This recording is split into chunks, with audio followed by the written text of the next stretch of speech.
I'd ask all of our guests to please take their seats and members as well. Secretary Becerra has requested that we get him out of here at 12:30 or before, so we're going to try to make that happen if we can. All right, the Subcommittee on Oversight and Investigations will now come to order. And I recognize myself for 5 minutes for an opening statement. Welcome, Secretary Becerra. I appreciate you keeping your word and appearing before this subcommittee related to the Office of Refugee Resettlement, or ORR. ORR is an agency of the Department of Health and Human Services and is responsible for the care and placement of unaccompanied children referred to it by the Border Patrol. Under the Biden administration, ORR has faced an unprecedented surge in the number of unaccompanied minors referred to its custody. The numbers of unaccompanied minors crossing our border is astronomically high. From fiscal years 2018 through 2020, ORR averaged around 44,500 referrals per year. As of March 31st, 2023, which is the last time ORR made their numbers public, the agency had received almost 60,000 referrals in fiscal year 2023, putting the agency on pace for over 120,000 referrals for the third year in a row. Now, you and I don't agree on the policies that brought these children to our border. But I believe no matter the policies, once they are in our care and we have taken on the responsibility for them, we must care for them properly. Today's hearing is to take stock of how HHS and ORR have responded to the surge of these children. When thousands of vulnerable children were in ORR custody by an agency under your leadership, what was the message you sent to the frontline workers managing the border crisis? Hopefully, it was to make sure that these children are placed in safe environments with people they are actually related to. Hopefully, also, it was to make sure that state and local child welfare agencies were aware that vulnerable children were being placed in their jurisdictions and would likely need services. But no matter the message you intended to send, it does appear that children's welfare was not a primary concern. Thanks to the whistleblower and the New York Times reporting, we know that there was constant neglect when handling the intake and release of these children. According to a recording obtained by the New York Times regarding ORR's unaccompanied minors, which I will submit for the record, you stated, if Henry Ford had seen this in his plants, he would have never become famous and rich. This is not the way you do an assembly line, end quote. Is that statement consistent with how you've intended to run ORR's unaccompanied children's program? While I hope not, the overriding priority seems to have been moving children out of ORR facilities as quickly as possible and not protecting them. That would explain why you would have approved policies like ORR Field Guidance 10, which expedites release of minors to people claiming to be family members, while simultaneously waiving background checks to ensure the potential sponsor is in fact a family member. It would also explain your approval of ORR Field Guidance 11, which waives background check requirements for unrelated adults who live in the same residence a minor is being sent to. This is of great concern, and I have been vocal about the failure of ORR to provide bona fide background checks. In 2021, I visited the emergency intake operation at Fort Bliss, Texas. I was shocked with what I learned there. There was no collaboration with law enforcement for real background checks when vetting sponsors, and the, quote, public records check, end quote, that they were using was merely a widely available internet search engine. My suspicions were solidified by a September 2022 OIG report on Fort Bliss.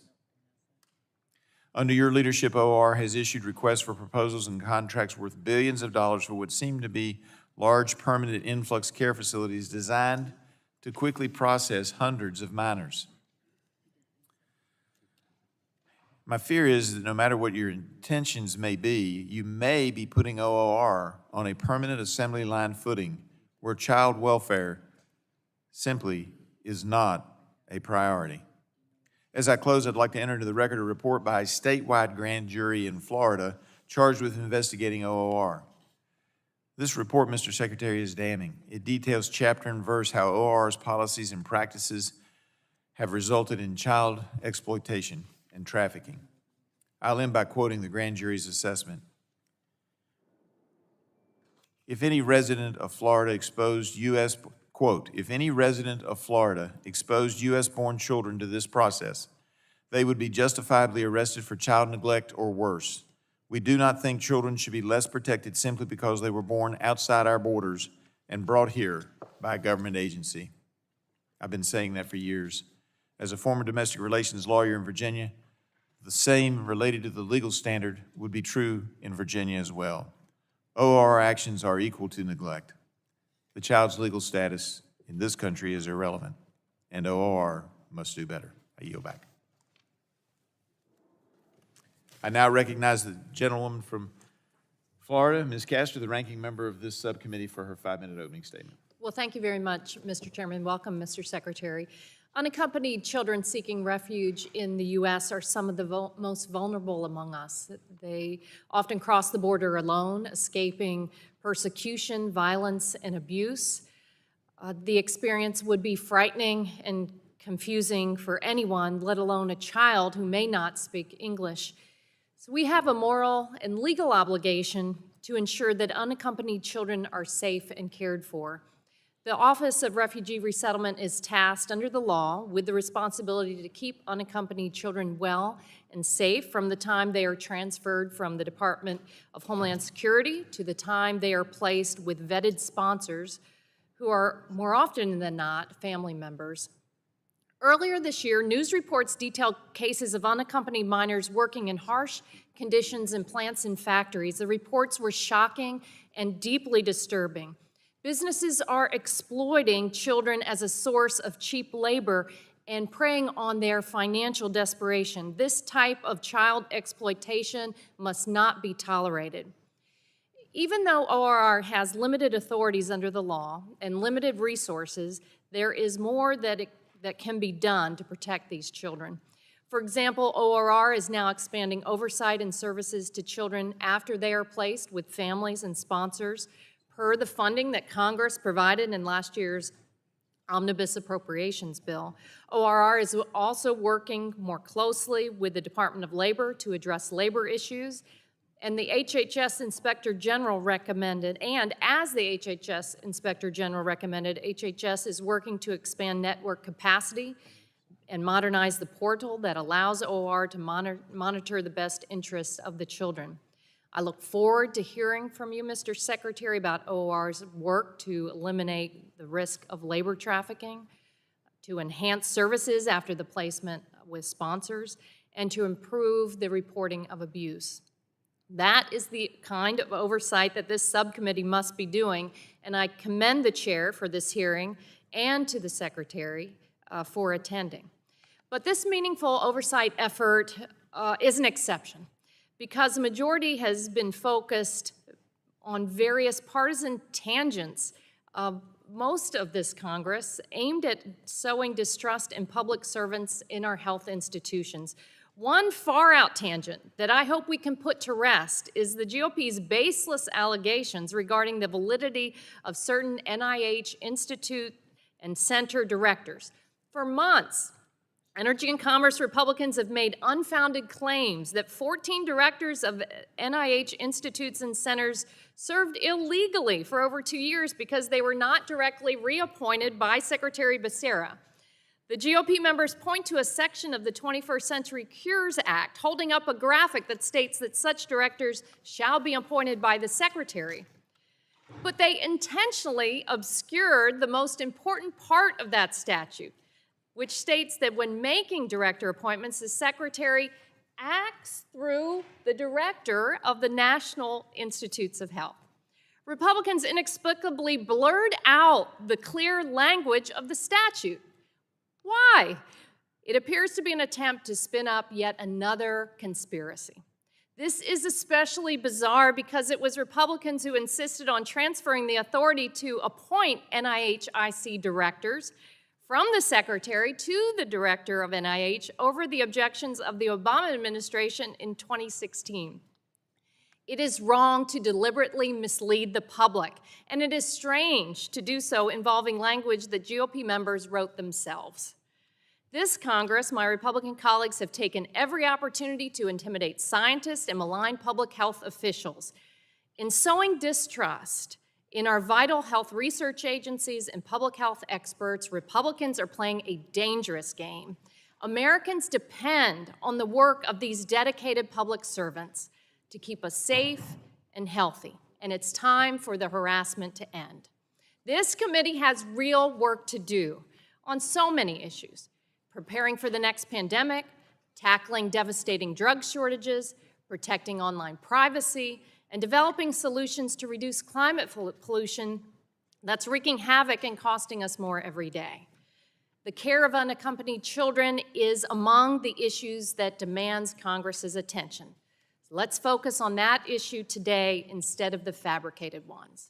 Mr. Secretary, we are committed to making sure ORR does its job and does it right. Thank you for being here today, and I look forward to the discussion of these real issues. I yield back my time. Appreciate gentlelady yielding back. Now recognize the gentlelady from Washington, the chairwoman of the full committee, Ms. McMorris Rogers, for her 5 minutes of opening statement. Secretary Becerra, today we as the elected representatives of the people seek answers and transparency from you as the Secretary of Health and Human Services. Today we're working to assure the safety and well-being of unaccompanied children crossing the border, some of the most vulnerable among us. Under President Biden, we've faced the worst border crisis in our history. ORR received referrals for more than 350,000 unaccompanied children over the course of the first 3 years of this presidency. That is more than 120,000 unaccompanied minors passing through ORR's custody annually. This is unprecedented. Prior to President Biden, the largest single year of total referrals was about 69,000. As the New York Times has uncovered, this border crisis has left children alone and exploited. And these are just a few of the gut-wrenching examples. 13 and 14-year-olds are working 12-hour shifts on farms and factories.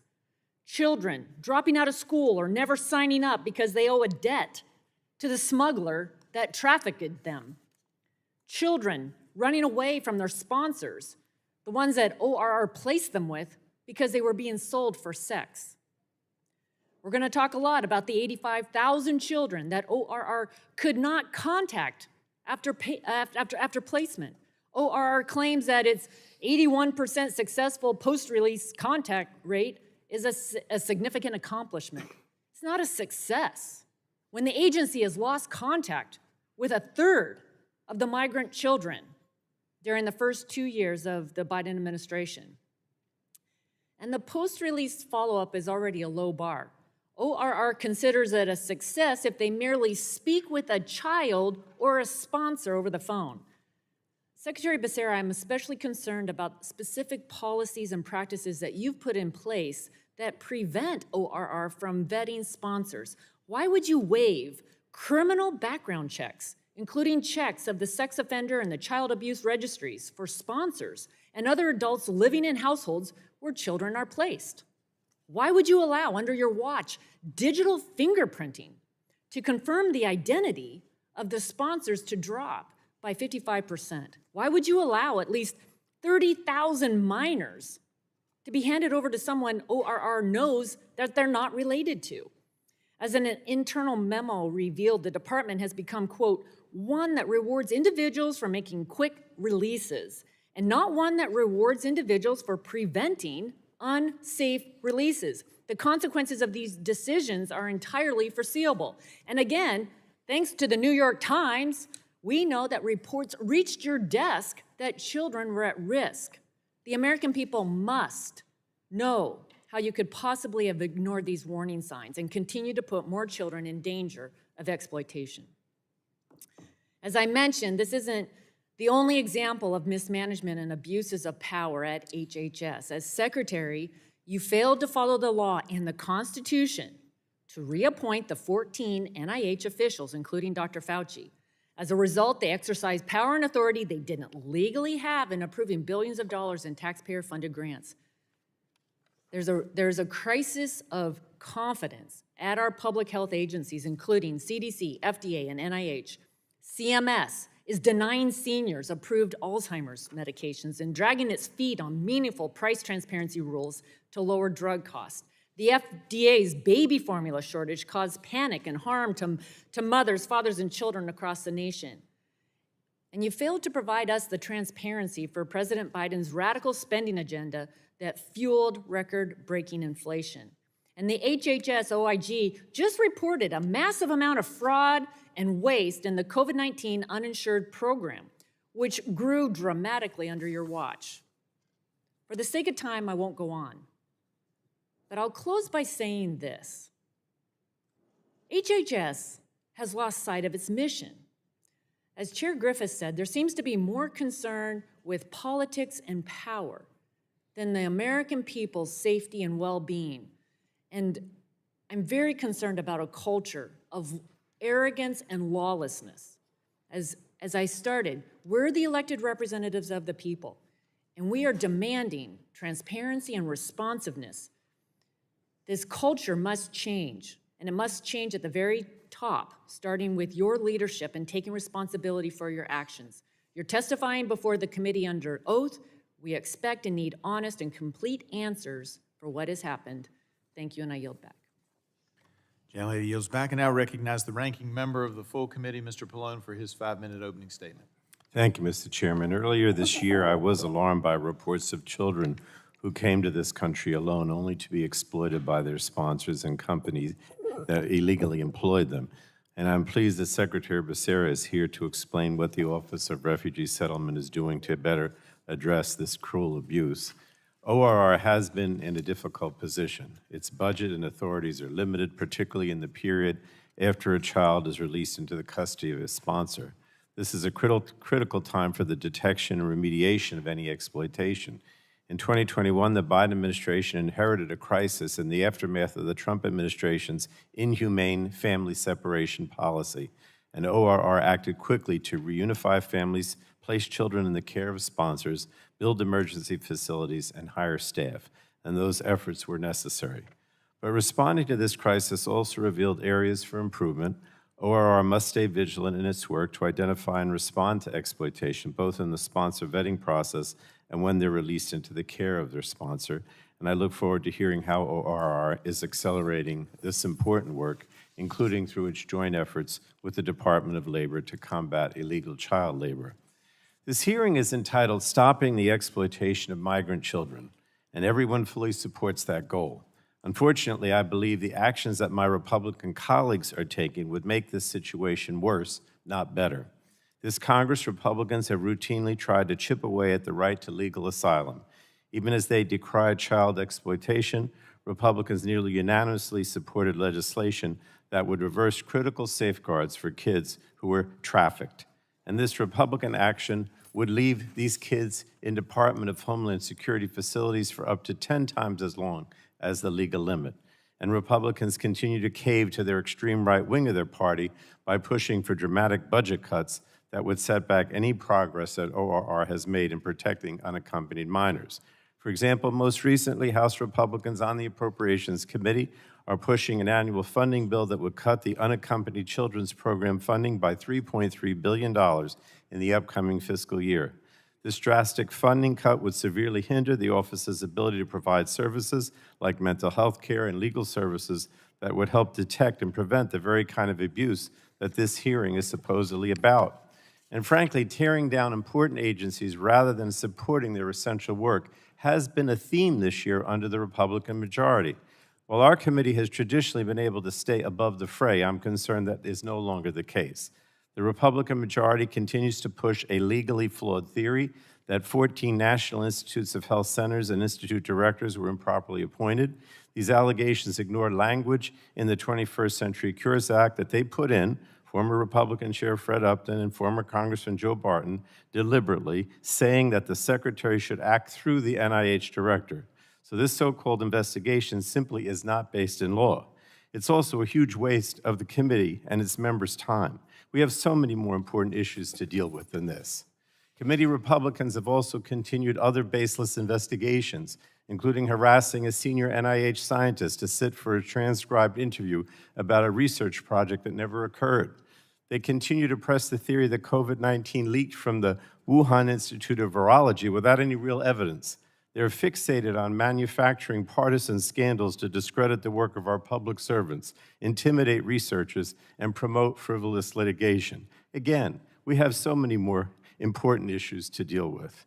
The Republican majority's attacks only distract from the important oversight work that children deserve and that Americans depend on. And I look forward to hearing from Secretary Becerra about how ORR plans to identify and respond to violations of children's rights. But again, thank you, Mr. Chairman, and I look forward to hearing from the Secretary. That concludes, thank you, Mr. Ranking Member, for yielding back. That concludes the members' opening statements. The chair would like to remind members that pursuant to committee rules, all members' written opening statements will be made a part of the record. Please provide those to the clerk promptly. We want to thank you, Mr. Secretary, for being here with us today and taking your time to testify before this subcommittee.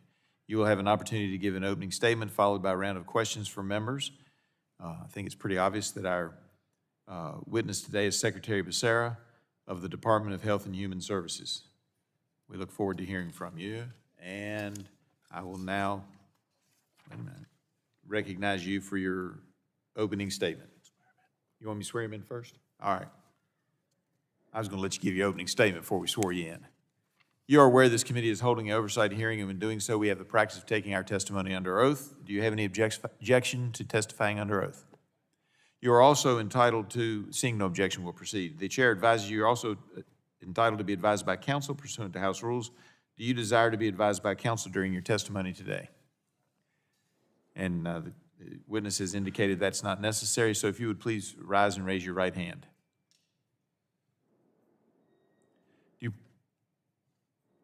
Do you promise to tell the truth, the whole truth, and nothing but the truth, so help you God?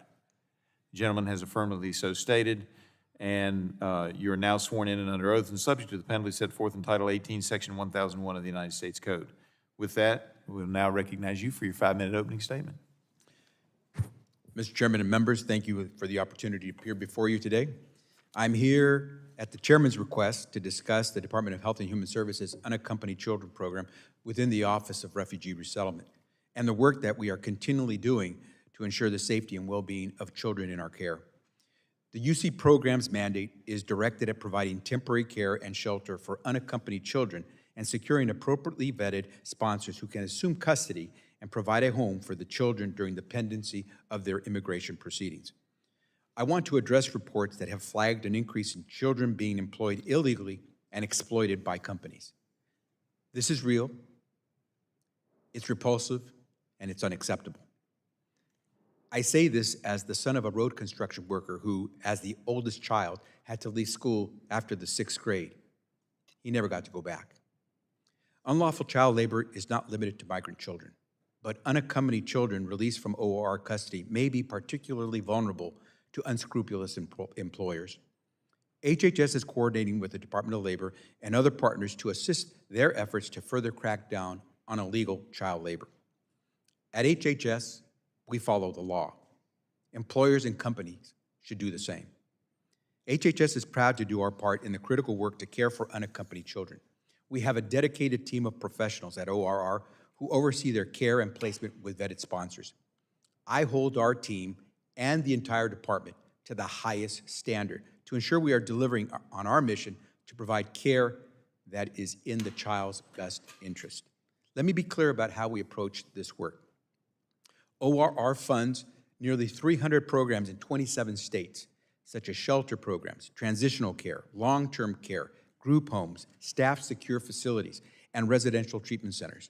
At these facilities, ORR provides child-appropriate services, including education, healthcare and counseling services, case management services, recreation, access to legal services, access to religious services, and access to child advocates where applicable. These services are delivered according to child welfare best practices in a manner that is appropriate to the age, culture, preferred language, and needs of each child. ORR also works to maintain a preparedness posture by ensuring it can quickly scale up capacity if needed. We know, and child welfare experts will tell you, that the best place for a child is in a home, with a family, in a community, not in a congregate care setting. That is why we work so hard to find appropriate custodial sponsors for these children. This fiscal year, ORR has placed over 83,000 children with vetted sponsors. More than 85% of those children released to vetted sponsors were placed with a parent, legal guardian, or close family member. The average length of time a child spends in HHS care before being placed with a vetted sponsor is currently less than 1 month. Of course, it is not always possible to place a child with a parent, legal guardian, or close family member. In these cases, which is fewer than 15% of children, OR takes steps, additional steps and precautions in the sponsor vetting process prior to the placement of the child. HHS's custodial responsibility for unaccompanied children legally ends once we place them in the custody of a vetted sponsor. Nevertheless, ORR has enacted policies to help identify challenges and opportunities to support and protect children following their release from HHS's custody. This is where there seems to be the most misunderstanding, Mr. Chairman. In fact, I heard that just a while ago. So, Mr. Chairman, let me repeat what I just said. HHS's custodial responsibility for unaccompanied children legally ends once we place them in the custody of a vetted sponsor. That's not me saying it, that's Congress's law as it was passed into statute. But HHS, we at HHS, we voluntarily do more to support and protect these children. Furthermore, we are committed to expanding access to post-release services with adequate funding appropriated by you, by Congress. Mr. Chairman, children are children, but the children who have come into OR care face unique challenges that require a whole-of-government approach, including our partners in Congress, fellow federal agencies, state and local agencies, and national and community partners. I hope that we can continue to work together to care for and support children in the best interest of our nation. I thank you, and I yield back. Gentleman yields back. I thank you for your testimony. We'll now move into the question and answer portion of the hearing, and I will begin questioning by recognizing myself for 5 minutes. All right, let's talk about these kids. Your duty ends once they're properly placed. Question number one, it's my understanding that you all do not notify the local Department of Social Services or other local child welfare agency in the community in which a child is being placed. Is that correct, yes or no? Mr. Chairman, we have to protect the privacy of children, as you would expect for any child, and so we try not to provide information about the child. So you don't provide that information to local child welfare agencies that the child's been placed there, or the school system. Isn't that correct? We work with the local agencies once a child has been placed, if there's a need to support them with regard to, for example, school or other social services. So we will work with local agencies where necessary. Right.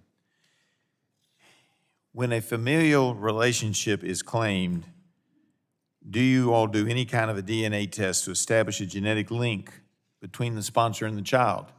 And I asked that question, and it became more poignant last night as I was watching Sound of Freedom, because the bad guy was bringing a child who'd been kidnapped across the border. The good guys were there to intercept, but he presented fake documents claiming to be the uncle of the child.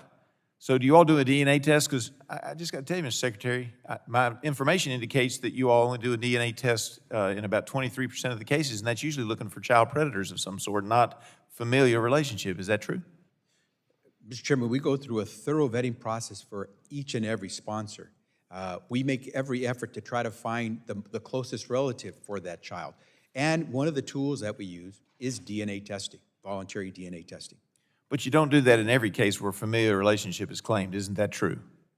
Well, we make sure we verify the identity of the person. So, for example, we will use birth certificates. We will use other documentation that proves who the individual is. But a birth certificate coming from another country, just like the passports presented in the film last night, may be forged. You would agree that documents can be forged, and that's not necessarily reliable. Man, I just got to tell you, I'm a member of Ancestry.com, and I have their DNA test. They can tell me about fourth cousins that I never knew existed on my father's side. there's a way to do this, and if we're truly going to properly vet before we place these children, we need to be doing more DNA testing. Let me move on. And that's why we use DNA testing where it can help. Well, occasionally. I'd like to go over the sponsor vetting process in more detail. I checked this morning, and field guidances 10 and 11 are still in effect. OR continues to waive background checks for people claiming to be distant family members and for other adults who live in the house where the child is being placed. With that as a background, I would have to ask that OR only completed fingerprint checks in 23% of cases.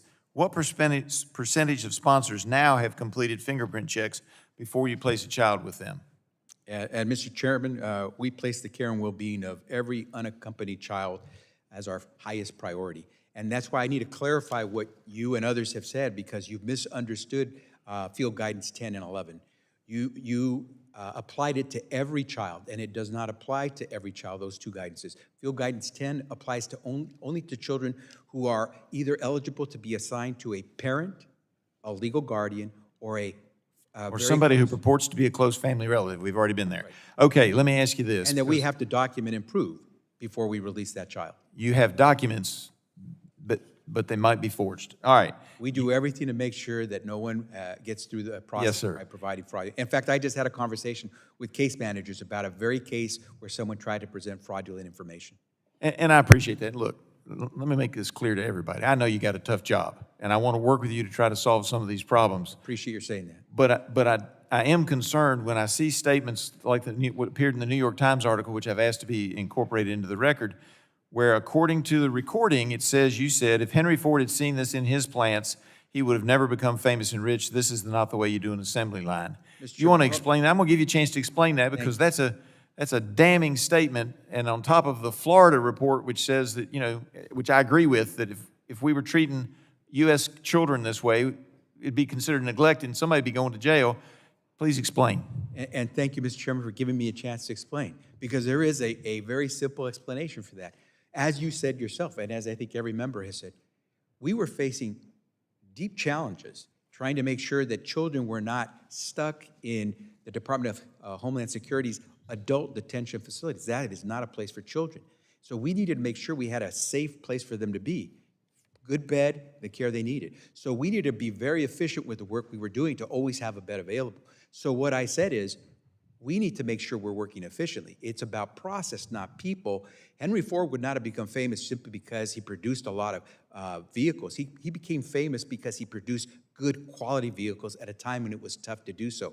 We want to do quality work. You can't do that if one day you do well and the next day you don't. My comment dealt with the process, not the people.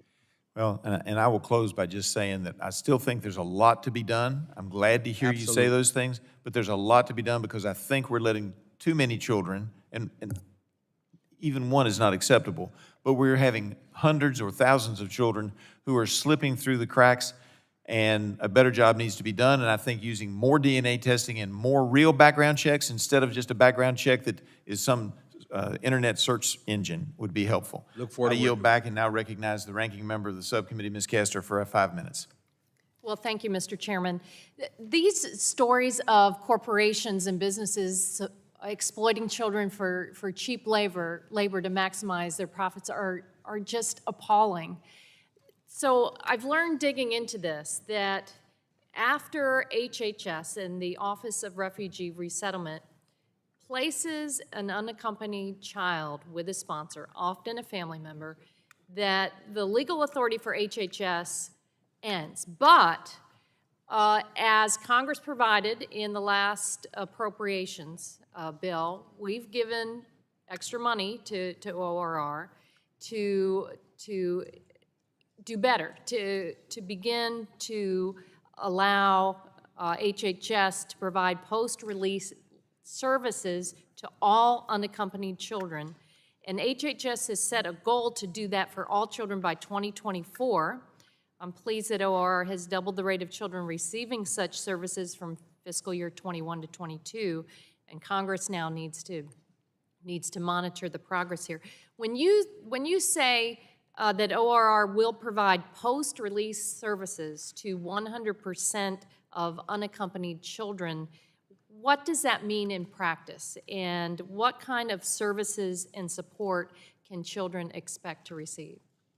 Congressman, first, I want to thank you for making it clear. I mean, it is tough to do work when you don't have the legal authority to do more. We would love to do everything we do while we have the child in our custody, but once we release that child into the hands of a vetted sponsor, we lose that custodial responsibility. And so if Congress wishes to give us more responsibility to watch over these kids, even after they have been assigned to a sponsor, please go right ahead, because everyone cares about the care of these kids. What do? What does it mean to have post-release services? And again, these are mostly all voluntary because we don't have authority to actually require kids or the sponsors to respond back to us. But we do child checks. We want to make sure that they're okay once they transition out. So we make an effort to call them. The kids and the sponsors are under no obligation to answer the call or return the call. We also provide services to those who may be in need of particular social services, mental health services, educational services. So we'll try to do post-release services there. All of that is principally contingent on Congress giving us the funding to do that, because that's not the core activity that you've given us money to do. If you institute the cuts that I see the House is moving towards, it would devastate our program, not just to provide post-release services, but just to do the basic work of caring for these kids in our centers, in our licensed facilities.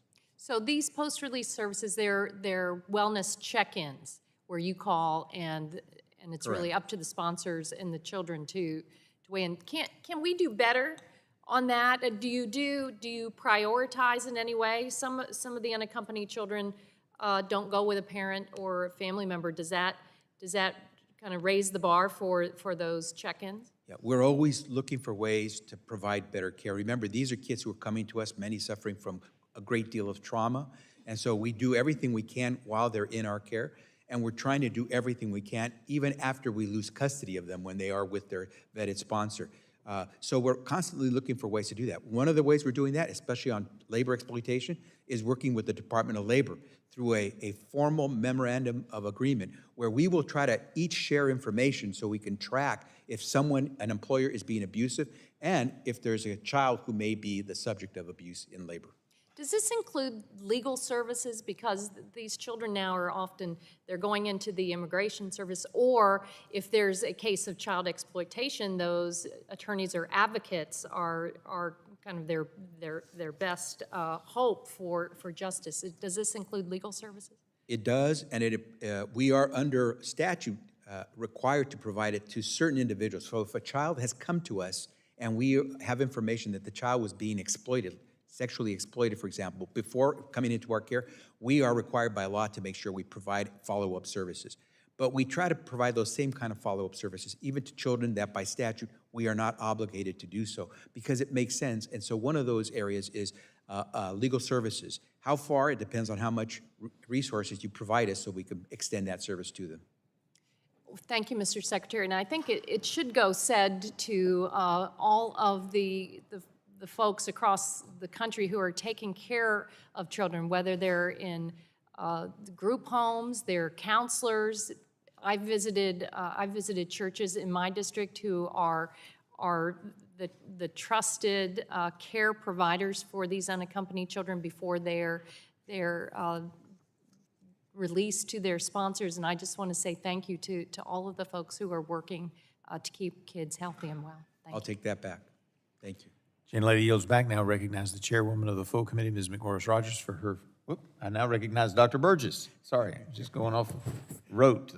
Recognize Dr. Burgess for his 5 minutes of questions. The gentleman from Texas is recognized. Thank you, Mr. Chairman. And I do want to start out by saying it is this committee, indeed this subcommittee, which established a lot of the parameters for the care of the unaccompanied immigrant child going back to 2014 when we had the vast influx of Central American children at Lackland Air Force Base in San Antonio. And it was only the oversight of this committee that provided those children a modicum of medical screenings and medical care. Now, continuing on the chairman's line of questioning about the use of verifiable DNA evidence, it was actually found in the previous administration that when you did that, and that's a little upstream from your responsibilities, but when there was an attempt made to verify parentage or familial relationship, those cases dropped dramatically because the people who were using a child as basically a get-out-of-jail-free card to come into this country recognized that if they were a non-match with genetic material, they were going to be charged with kidnapping. And so it was a pretty serious business, and those numbers did diminish. Now, you can agree or disagree with the rightness or wrongness of doing that certification of parentage, but I agree with the chairman that simply querying Google as to whether or not someone is someone's uncle or aunt is probably not satisfactory when you have within your capability the ability to scientifically check. And then, unfortunately, that leads to situations from a Florida statewide grand jury investigation. A single-family home in Austin, Texas had more than 100 children sent to it by Office of Refugee Resettlement, not by the cartels, by you all. Another Texas address had 44 children, and a third had 25. Again, sent to them by ORR, not by the cartels, but by you. That's the reason this needs to be as tight can be. Dr. Burgess, let me first begin by saying in your early comments, you are absolutely right that especially with technology, it's becoming so much easier to forge documents. And it is really important that you try to prove that who you are, especially if you're going to get custody of a child. So we hear you, and we're willing to work with you because we're constantly striving to make sure that the person who's going to become that sponsor is who he or she says. So I fully agree with that point. I will say this on the point about sending a number of children into the same general geographic area. No, the same house address, not the general geographic area. Well, I would say to you, there is no home that I'm aware of that has gotten 40-some-odd kids. But what I will tell you is that there are places where immigrant communities flock. And so it should not surprise anyone that you have a lot of children that end up in the same communities because as my father ended up in Sacramento, California, because that's where a lot of his relatives and friends, his parents' relatives and friends. If I may, this is not an isolated incident. The Houston chief of police, who's certainly not a Republican, also complained about the same phenomenon occurring in Houston, Texas. But we will provide to you, to your office, that information and would appreciate your response to that. Absolutely. Let me move on to another thing, and this has really troubled me for well over a decade. And when we were beginning our investigation in this committee on the medical screenings available to unaccompanied immigrant children, there's a concern about tuberculosis. Tuberculosis in the state of Texas is a reportable illness, but if you never look, you're never going to find it. And I remember the statements made to me were that, well, look, if you get a positive TB test, then this obligates you to a long period of therapy. The treatment is 10 months or longer. And if you don't follow through with treatment, you're going to lead to drug-resistant tuberculosis. So it is important to do the follow-through. So certainly testing wasn't done at CBP. Testing was not done at ORR because the children were not going to be in custody long enough.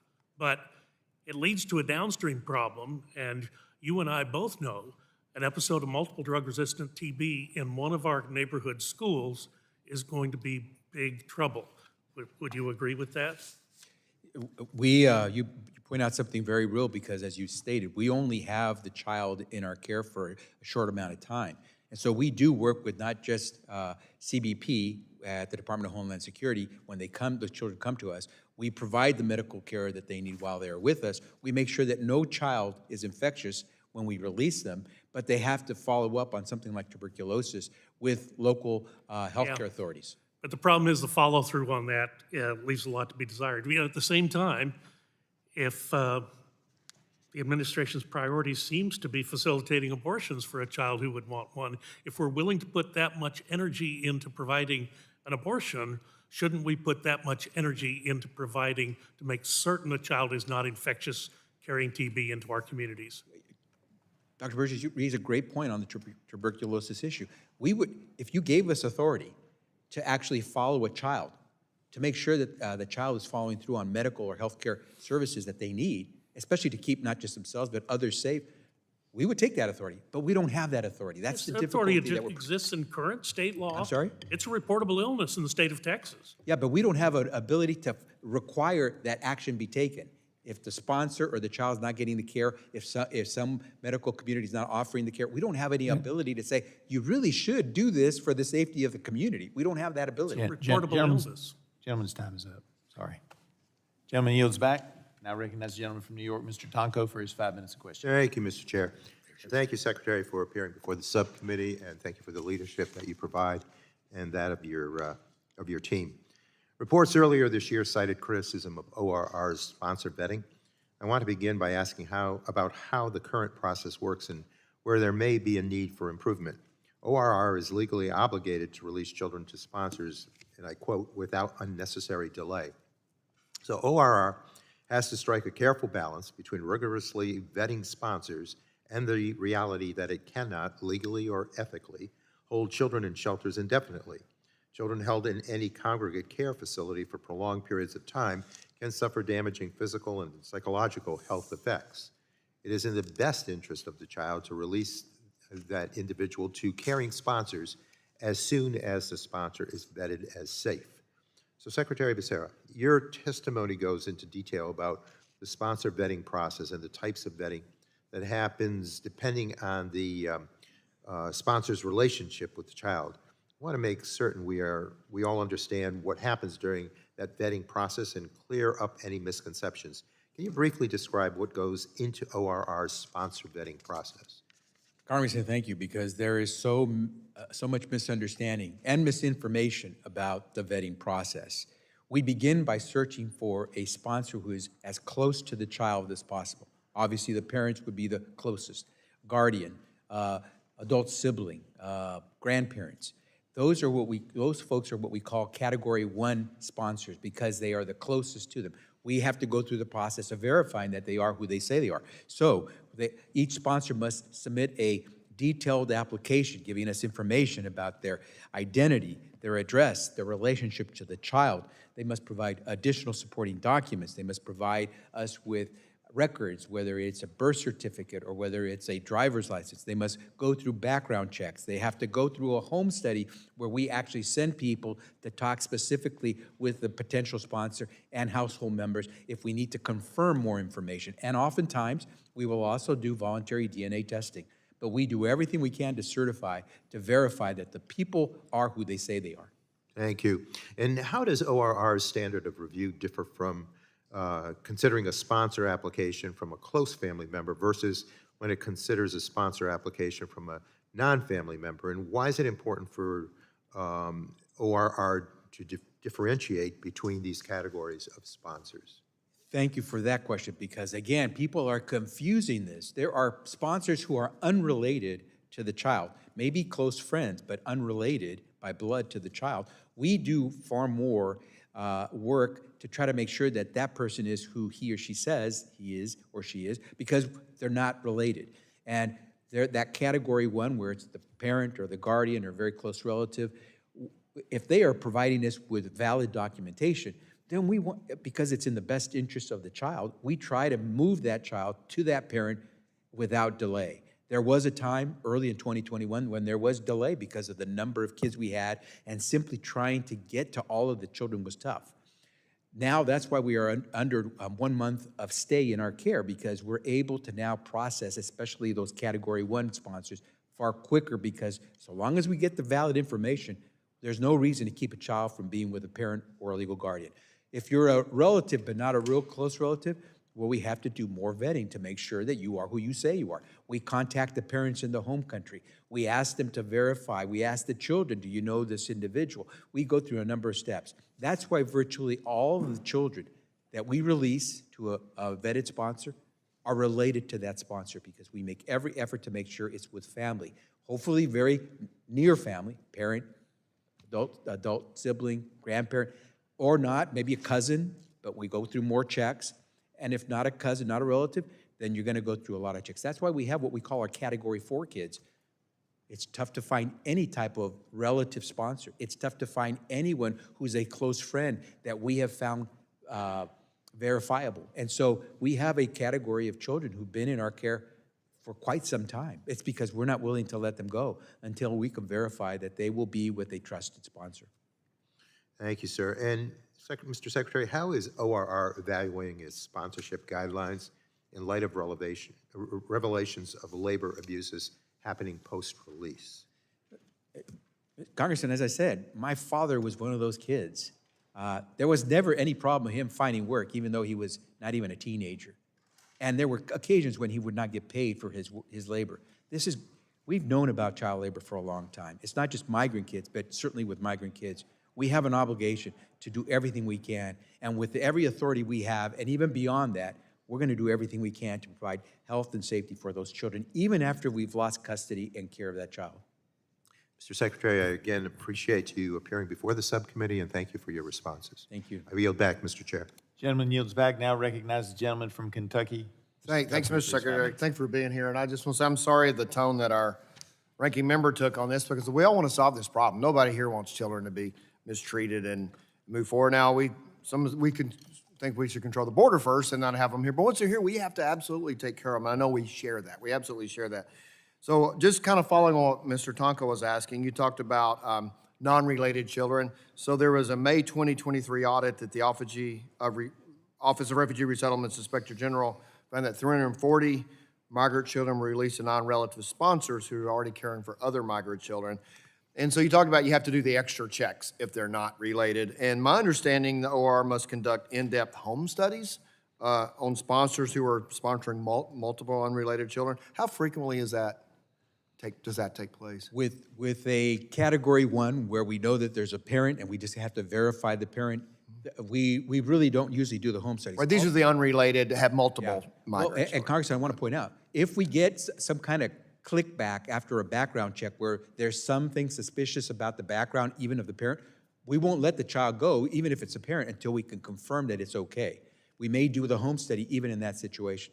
But with someone who's not related, we definitely do the home study. We go in, we do the interviews, we try to make sure we can test the veracity of the person who's seeking to sponsor. And with someone who's not related, we also do checks of the other adults in that household. I know sometimes that system gets overwhelmed, but that's done every time? With anyone who is not a related, a potentially related sponsor, yes. It's a rare exception if it doesn't, but it does most of the time. I understand that sometimes you get. So getting back to the labor situation, it's really concerning to all of us. I think I know we're all concerned about it. In February of this year, the Department of Labor found 102 children working in overnight jobs.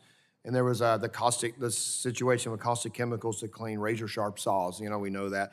So when that happens, how quickly do you respond? Does your office respond to that? And Congressman, this is the point about all the misunderstanding going on. You all in Congress, when I was in Congress with you, we did, and as Congressman Burgess pointed out, this is, for years, we've had to live with the existing authorities that we have. We can't go to an employer and say, hey, you can't employ this kid. You're violating the law. We don't have the reach, the authorities to go do that. What we can do is try to reach the child and the sponsor and say, how are things going? But as I said earlier, we don't have any ability or requirement to say to that child or sponsor or the employer, get back to us and check in with us. And that's the difficulty here, is our authorities are very limited. If you wish to give us further authorities, we will absolutely work with you towards that. Okay, so we need to debate that, obviously, and if that's appropriate, we ought to absolutely do that. So getting back to that, so the Department of Labor does have that. I understand there's a division in the cabinets with you. So your colleague Robin Dunn Marcos, the Director of Oversight Refugee Resettlement, stated in the House Oversight and Accountability Committee last month that you're working to strengthen the relationship with the Department of Labor and reducing them. Could you just update us then? I know that you don't have the authorities, Department of Labor does, but there's also some synergies that you guys can create because of the children. And so what's the status of that?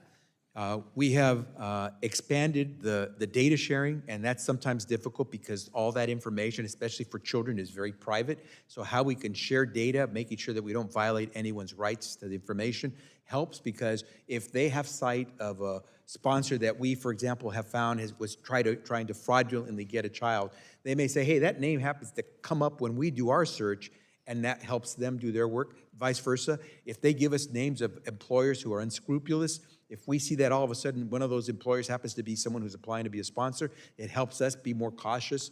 So we're sharing data. We have a memorandum of agreement to work more formalized. We've been doing this for a while, but this means we're trying to do it even more strongly.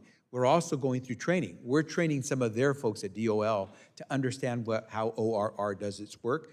And DOL is training some of our folks in ORR and at HHS so that we understand better how they do their work. So this way we have insight about what we should try to do. Are you already seeing fruits of that? Have you come across, I know we don't hear about every case that this happens. Have you seen where that synergy has worked? Absolutely. Some examples? Absolutely, the data sharing. So we're able to better track.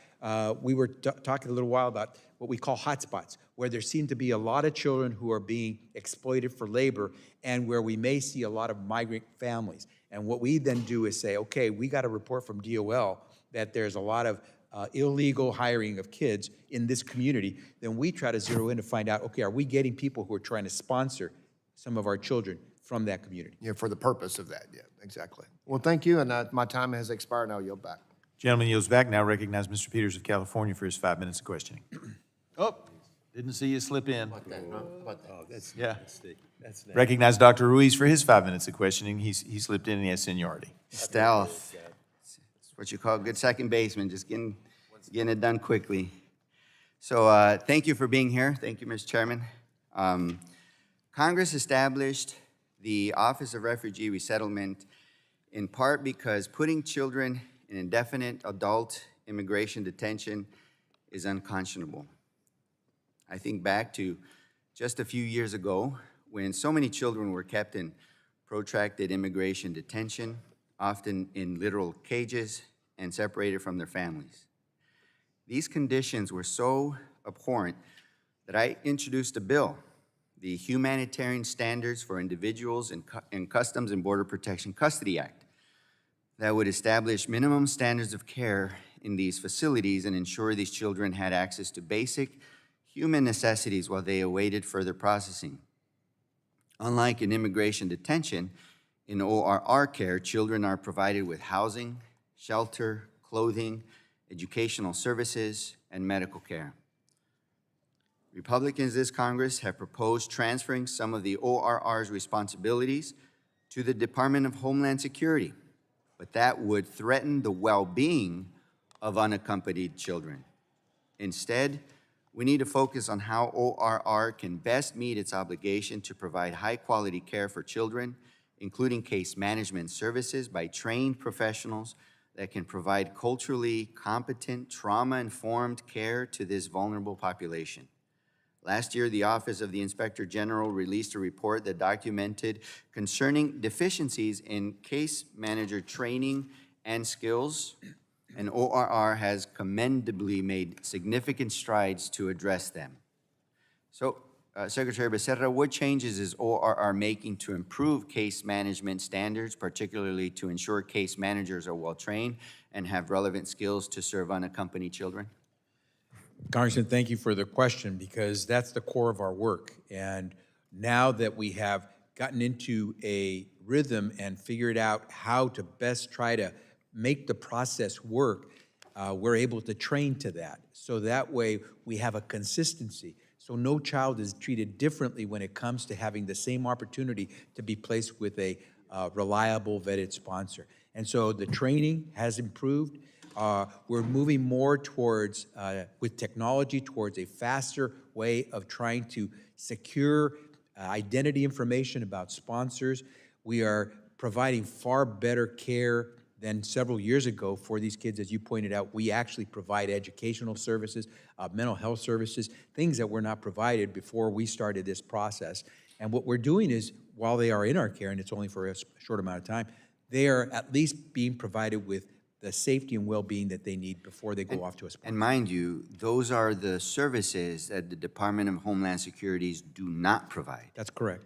Last year, ORR faced an unprecedented number of arrivals of unaccompanied children. Even as the arrivals have slowed, ORR has to be prepared to adjust its capacity to establish emergency housing, take on staff, and provide services to children when regular spikes in migration occur. So what has OR learned over the past 2 years about how to respond to influxes in unaccompanied minors and how to ensure that the office continues to provide high-quality care for children when there are high numbers of children crossing the border?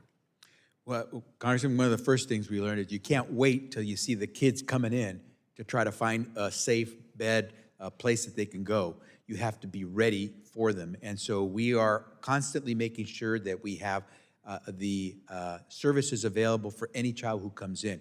We also now work closely with the Department of Homeland Security to make sure no child is coming to us, for example, COVID positive, and then interspersed with kids who are not infected. So we segregate children so we can protect those who are not ill. And so we have spaces and beds that are specific for kids who are positive for COVID or who may have other infectious diseases or who need particular medical assistance. So we've learned through the process and we have become far more efficient.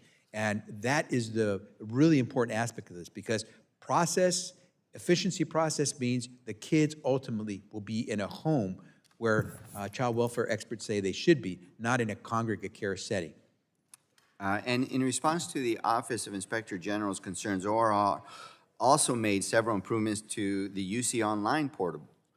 OIG claimed that these deficiencies in OR software could have increased children's risk of release to unsafe sponsors. So what changes has ORR made to the UC portal, and how do these changes enhance case management and reduce risk in the placement process? Yeah, the portal is our way to try to collect that information that helps us verify. We have kids in our care. We have to try to place them with a sponsor. How can we be assured that we're going to place them with a safe and prepared sponsor? That portal helps us collect a lot of that information to make sure that we ultimately, when we make that release, that discharge is going to be a good one for the child. Secretary, thank you for your leadership, thank you for your concern, and thank you for making these improvements. Thank you. Thank you, gentleman. He yields back. Now recognize Chairwoman of the full committee, Ms. McMorris-Rogers, for 5 minutes of questioning. Mr. Secretary, you're here today because the Office of Inspector General and other independent investigations have flagged on numerous occasions that your ORR, the Office of Refugee Resettlement, has failed to properly house and care for unaccompanied children. ORR employees and contractors have reported a, quote, pervasive sense of despair among children at the facility who reported experiencing distress and anxiety and panic attacks. In other instances, children have been physically harming themselves due to negligence. The IG's report found that, quote, ORR eliminated critical safeguards from the sponsor screening process, thereby potentially increasing children's risk of release to unsafe sponsors. I wanted to ask, can you guarantee that no child that you're responsible for keeping safe is sent to a sponsor looking to exploit their labor? Can you guarantee that? Can you say yes or no that you can guarantee ORR doesn't place children in households with convicted sex offenders or child abusers? Madam Chair, I know you're a mom and I'm a dad. There's very few times when you can say yes or no about anything about your kids. And we've got thousands of kids in our care. And what I will tell you is that the challenge that we face to make sure that those children are properly placed is one we take very seriously. And so we do everything we can to vet those sponsors before we let those children go. So just reclaiming my time, you conducted you only conducted child abuse and neglect background checks in 9% of the cases in 2021. Are you doing these checks in 100% of the cases today, yes or no? Madam Chair, we are doing the very thorough vetting process for any sponsor to make sure we understand who is asking for the opportunity to care for these Okay, children. so my question is, are you doing 100% background checks to ensure that the children are not going into the households of convicted sex offenders or child abusers? We do background checks on every potential sponsor. We check for criminal records of every potential sponsor. FBI checks? We do background checks, and the FBI usually does a lot of those for us. I'll look forward to seeing that confirmed. You know, there's a lot of questions I have about unaccompanied minors. But I have unlimited time, and I do want to turn to the questions around reappointing the NIH officials, including Dr. Fauci, after their terms expired in December of 2021. So on May 5th, 2023, Assistant Secretary Melanie E. Gurin sent a letter to this committee stating that the Secretary appoints the directors of NIH institutes and centers, with the NIH director being the recommending official. To be clear, the letter states, quote, NIH IC directors are recommended for appointment by the NIH director and approved for appointment by the Secretary of Health and Human Services. We then received a letter last Friday, also from Secretary Eguren, that contradicts her May 5th letter and asserts that HHS now believes the NIH director may appoint NIH IC directors. So I'm hoping to ask a simple question, one that we first asked March of last year. Who reappointed the IC directors when their terms expired in December of 2021? Yes or no? Are you claiming then that NIH Director Francis Collins signed the appointment paperwork? Madam Chair, as we have said to you, whether in letter or orally, the appointments we have made are valid. We stand by those appointments. If you read the statute, it's very clear. The director shall be appointed by the secretary, acting through the director of the National Institute of Health. Reclaiming my time, is there a form in NIH or HHS with Director Collins' signature reappointing Anthony Fauci and the rest of the IC directors? And if so, why will you not provide it to us? Madam Chair, there is ample evidence of the process that we use. It is valid under law. The appointments we have made, we stand by them. So, Mr. Secretary, is there a form? Is there a letter? Can you provide us any documentation that Dr. Collins reappointed these IC directors? Although we have already provided you with a lot of information, I'm more than willing to have my team follow up with you on that particular question. I haven't seen it yet. On June 8th, 2023, June 15th, 2023, you signed affidavits ratifying the selection and prospectively reappointing certain NIH directors. Was that the first time you signed a document related to the reappointments? Can you just say yes or no? Again, Madam Chair, the evidence is before you, and it's ample. Okay, what evidence? The process that we've appointed, we've answered these questions in writing. I'm saying to you again that Yet we to see the stand by these documents. I appointments. have another question. Do you agree that NIH Institute and center directors qualify as inferior officers of the U.S.? Yes or no? I'm sorry, can you repeat that question? Are they inferior officers of the U.S.? Again, Madam Chair, now we can go into the questions of how to interpret a particular word here or there, but what I'm saying to you is that the appointments and reappointments of our personnel at NIH, our directors, was done validly. So, Mr. Secretary, you're an attorney, you have hundreds of lawyers. Does the HHS officials believe under the Constitution that the NIH IC directors are inferior officers or not? That's the question I'd like to have answered. And we believe that the process we used to appoint those NIH directors was valid. So are they inferior officers? Madam Chair, I could get back to you and have that conversation in more detail at some point if you want to work through my staff, but what I will tell you is that those IC directors are working properly because they were validly appointed and reappointed. Send the documentation, Mr. Secretary. I'd like to ask unanimous consent to enter into the record the New York Times article entitled, "In One Flaw, Questions on Validity of 46 Judges," and I'd like to suggest that you read it. It's about 46 patent judges who were appointed by the Patent and Trademark Office and not the Secretary of Commerce, and how the Department of Justice has all but admitted the appointments were improper. The situation is similar to this one, and the article makes clear, it's well established, inferior officers must be appointed by the President or the Secretary of the agency. Unanimous consent to enter this into the record. That would be taken up at the end of the hearing when we take up the other unanimous consent request. Thank you. Okay, I yield back. Gentlelady yields back. I now recognize, Mr. Peters has left. I recognize Ms. Dingell of Colorado for her 5 minutes of questioning. Oh, sorry, I did it again. Sorry. Mr. Pallone has come back, and he is in order to get his questions asked. Mr. Pallone, you get 5 minutes of questioning. Thank you, Mr. Chairman. Earlier this year, the New York Times made the claim that HHS could not reach 85,000 children after they were released from ORR care, and we've seen the media and elected officials suggest that these children have gone missing. I think that's a mischaracterization of the facts, but Mr. Secretary, I'd just like you to clarify this statistic and explain why the claim that ORR allowed these kids to go missing is inaccurate and doesn't reflect how ORR checks up on children's post-release.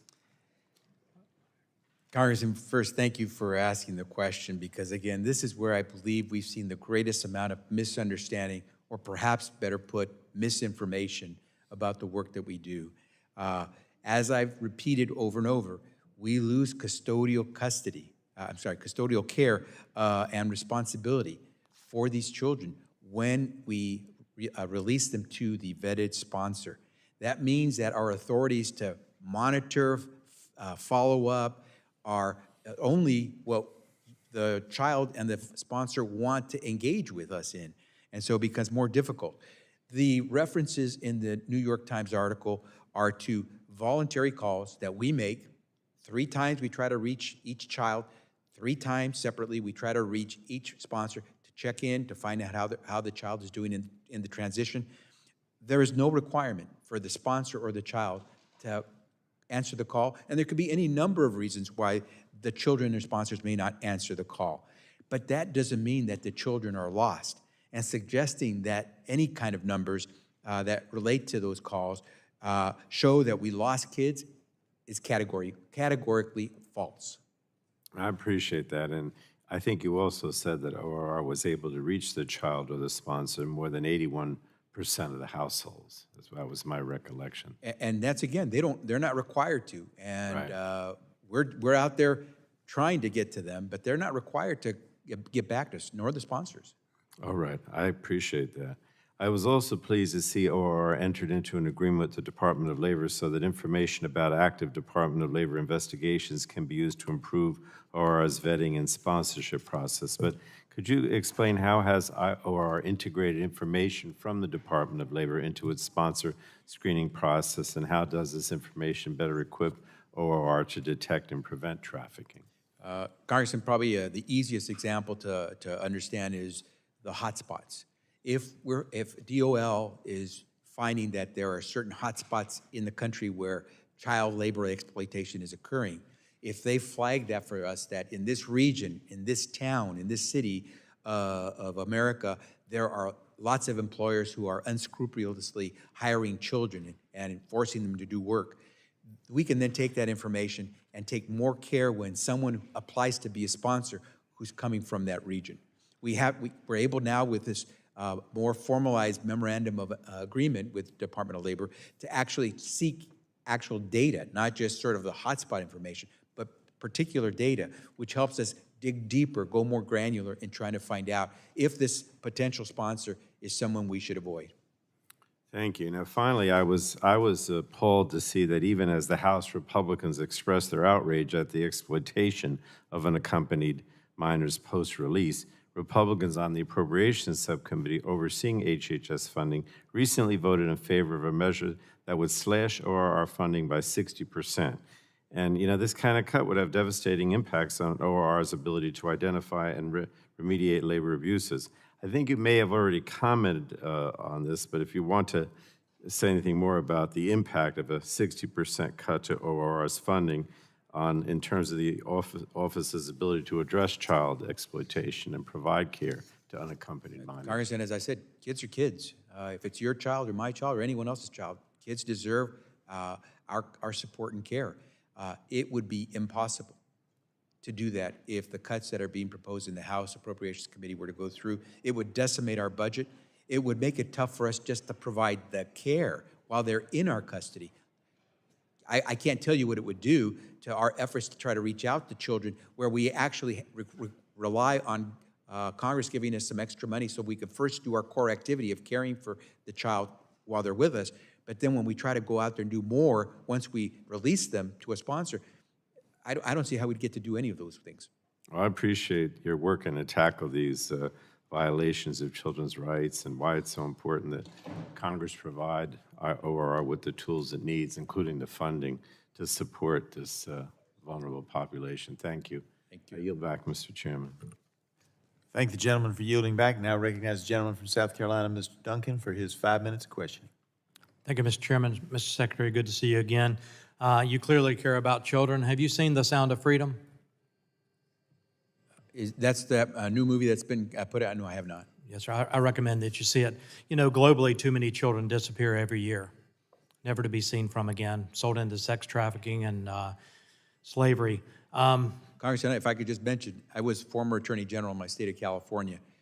I investigated, I apprehended, I arrested, and I prosecuted And I those who appreciate that work. I knew of that. I know your heart. So the movie is phenomenal. I met with the HHS or the DHS guy in Columbia in 2014 with Ed Royce. The atrocities against unaccompanied children should come as no surprise, considering who this administration and U.S. Department of Health and Human Services is hiring to care for them. Mr. Secretary, are you aware HHS recently awarded a $75 billion contract for a for-profit companies that have zero child care experience? Congressman, if you can give me details, I can try to respond to your questions. I'll tell you now. I'm not familiar with a $75 Amentum, billion which specializes in contract. aviation, environmental solutions, and engineering, and J&J Worldwide, a private equity-owned company that got its start in custodial services and facility management.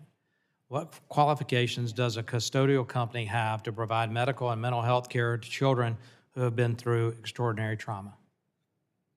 Congressman, what I can tell you is that anyone who seeks to contract with HHS to provide services to unaccompanied children has to go through a rigorous formal process that's been established for a long time. But to be do able to they? secure I any mean, kind of they're a contract. custodial company. What expertise do they have in vetting and assessing safe placement for children entrusted to your care? Well, I can tell you, Congressman, that we do not contract with anyone who cannot provide the kinds of services. that $75 billion is probably close to what we gave Ukraine. So would you hand your child over to one of these companies that has no experience in child care? I'm not going to ask you to answer that. HHS paid Rapid Development Incorporated, another for-profit with little to no experience in child care, $3.48 billion to care for unaccompanied minors since President Joe Biden took office. According to the company's website, Rapid Deployment specializes in wastewater treatment, electrical utilities, security operations in Iraq and Afghanistan. Your agency hired this company to operate the Fort Bliss emergency influx site, which has been widely reported as having deplorable conditions. They have also been whistleblower allegations of child abuse, a damning OIG report, and then even hired ServPro, the flood repair and mold remediation company, to be youth care workers. Mr. Secretary, do you think mold remediation specialists and utility workers should be caring for tens of thousands of children? Congressman, all the entities, contractors that we work with have to show that they can actually do the work that's necessary to stand up facilities, to operate the facilities. And today I can tell you that we are offering more services to children than had ever been offered before, because we're able to now work with people who understand what they need to do. A mold-free environment and great wastewater treatment sounds like what it is. I would ask the OIG to investigate these contracts, because $75 billion is a huge contract. It's not obvious to you that for-profit companies are bidding on these programs because they can be paid hundreds of millions of dollars, in some cases billions of dollars, for the work they are not qualified for, face no repercussions for doing a terrible job. Are you not concerned with the precedent your department is setting that you can harm children without consequence? Congressman, as I said, we go through an established process for anyone who wishes to work with the federal government, and especially if they're going to work in an area that has migrant and or minor children. And so the work that we do is very challenging, and it's very important to do it right.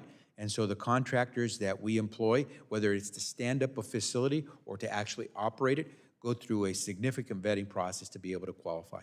I'm going to send a letter. I'm going to talk to the chairman to try to get OIG to investigate these contracts. I would ask you, Mr. Secretary, to look into that, and I'm asking you today, after you look into it, to get back with me in my office about the services these company provides, if there's any irregularities, any calls for alarm, because we both have a heart for the children. I want to make sure they're taken care of. I'm also concerned about children released in the country, as the chairman mentioned earlier, without tying in that familiar relationship, because I'm worried about where these children end up. Even in this country, when we have sex trafficking, every major sporting event has prostitution. I'm sure children in sex slave trade here in this country.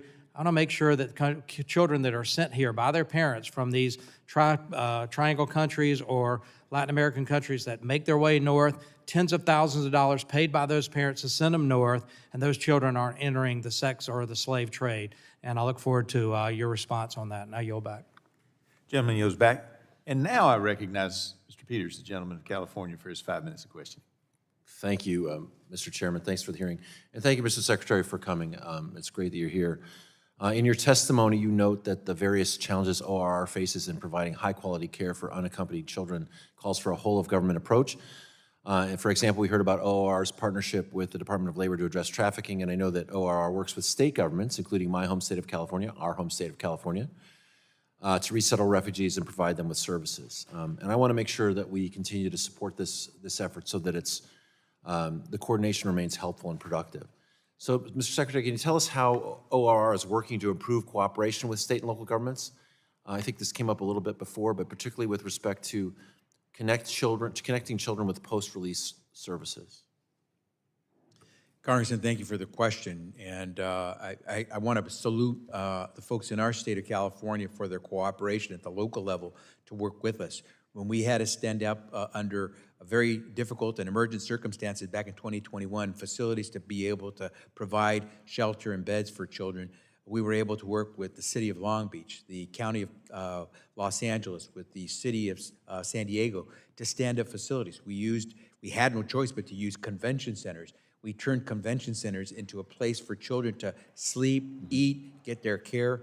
All those things were done with the strong cooperation of the local leadership in those cities and counties. That's what we continue to do with, once we have released a child to a vetted sponsor, where we can, as we've heard, we try to do post-release services. Sometimes we coordinate, we work closely with the local government services that are there, and we will do everything we can to make sure that we're working closely with our partners at the city, county, and state level.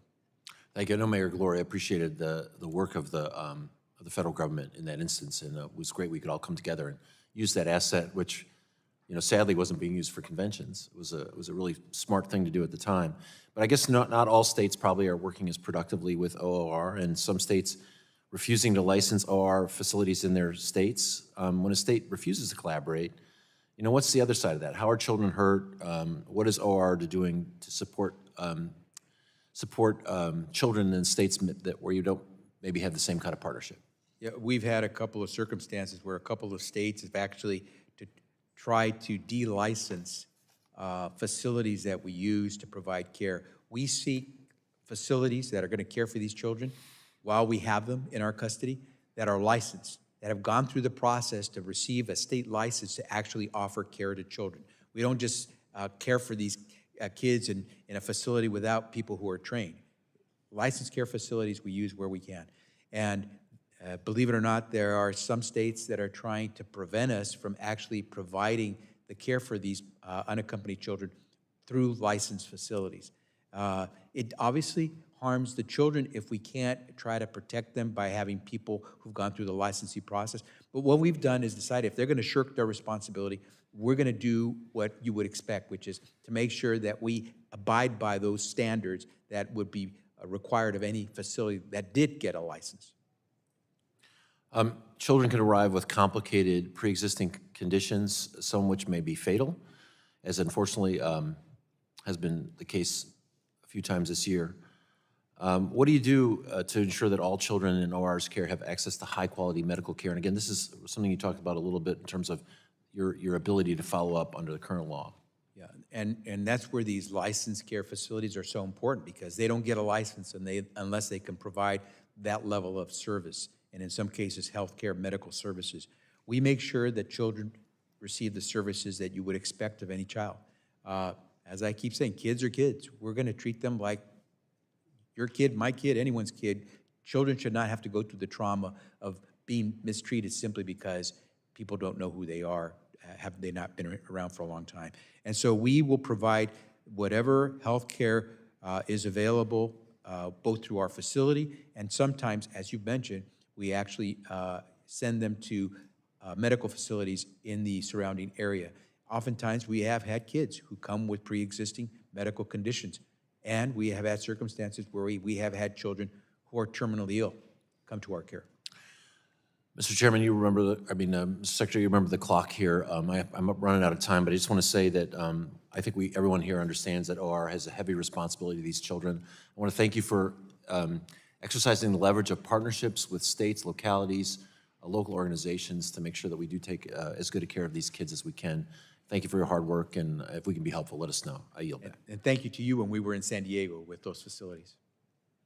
Gentleman yields back, and now recognize the gentleman from Alabama, Mr. Palmer, for his 5 minutes of questioning. Thank you, Mr. Chairman. Secretary Becerra, I hate to do this, but I have some concerns about your testimony based on testimony you gave in another hearing held April 27, 2022, before the Energy and Commerce Health Subcommittee. And in that hearing, I asked you about a final rule that included a provision that will provide financial incentive for doctors to create and implement an anti-racism plan. And your Congressman, I'm having a very difficult time hearing you. I said that I asked you a question about a provision and a final rule that would provide an incentive for doctors to create and implement an anti-racism plan, and your response was that we don't have a policy as you described. The testimonies before you underlined and highlighted, and you went on to say this, and you've used these words multiple times thus far in this hearing. You said much of this is driven by myths and disinformation. You said, I would challenge you to show me where in our policies we call anything we are doing anti-racism policies. The very next day, in a Ways and Means Committee hearing, Ranking Member Jason Smith, now Chairman Jason Smith, asked you basically the same question, and you responded, and in my opinion, rather dismissively, that no such plan existed, and you said, I think it's unfortunate that too much misinformation and disinformation is put out there on what's being done.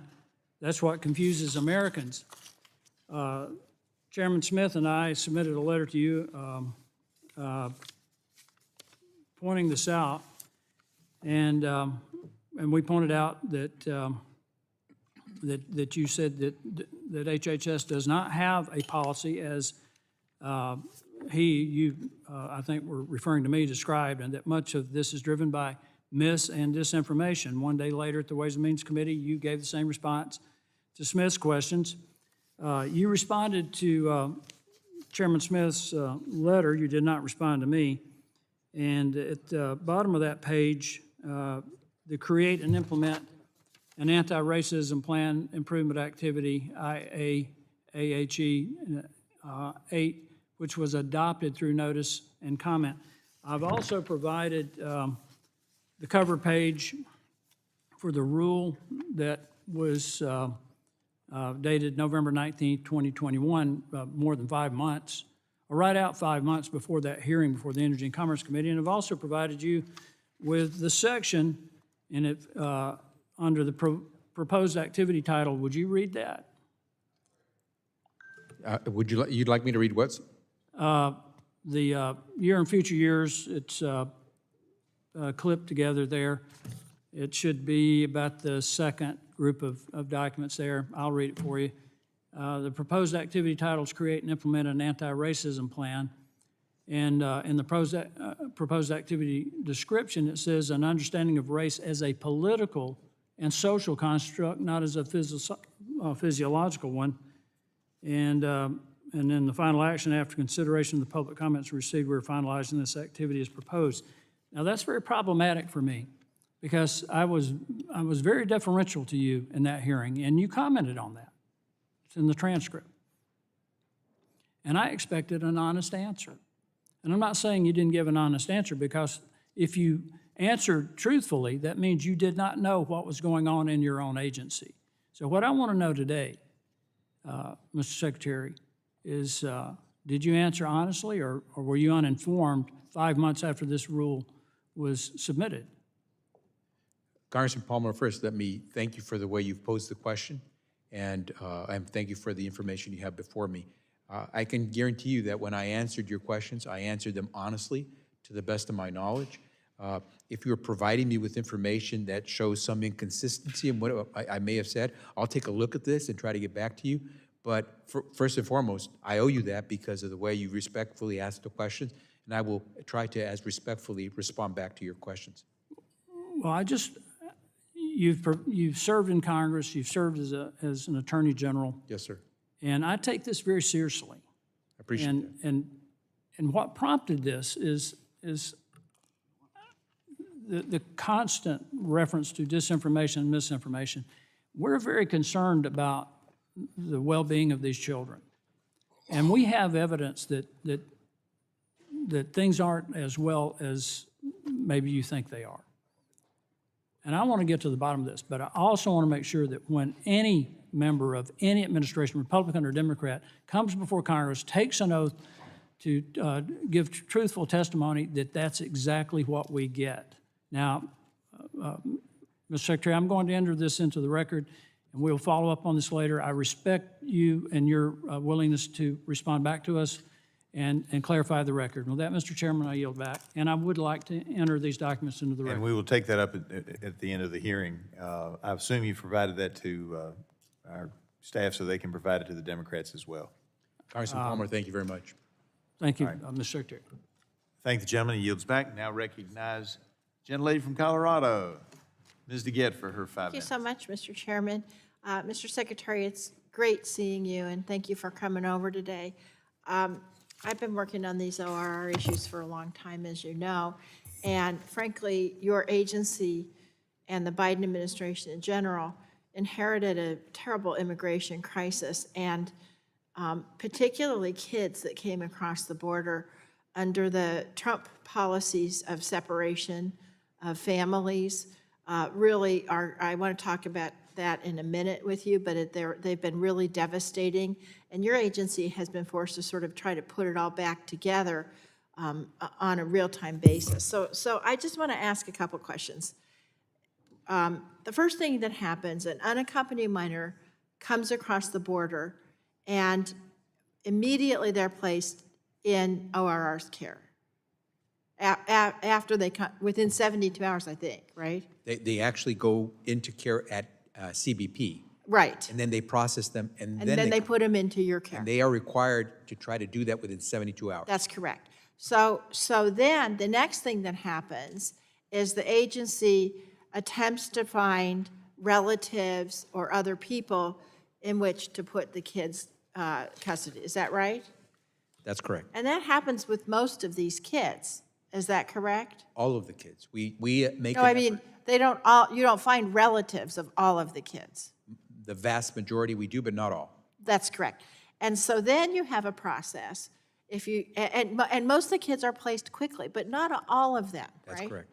And so the ones that are, this is where, so for the small percentage where you don't immediately find somebody, this is where you take them into custody and you put them in these certified facilities, and then you try to find an appropriate place to put these kids. Is that right? That's correct. And over, we're looking for sponsors. Right. So then these kids are placed, and then there are these voluntary follow-up calls that are made to these families. Is that right? That's correct. But under law, the families aren't required to respond to that, are they? Unfortunately, that's correct. Right. So when you're looking for these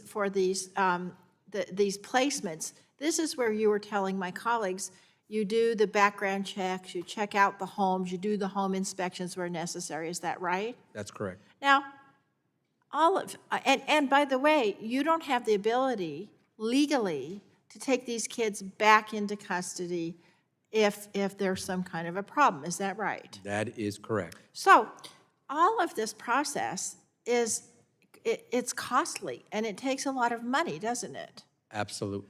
So if we were to cut ORR, so we're all concerned about these kids, and I do believe my colleagues on the other side of the aisle, they're all parents too. We do care about these kids, but you can't do something with nothing. So if you cut the budget of ORR by 60%, I would say it'd be kind of hard to do all of those procedures that you just delineated for me. Would that be right?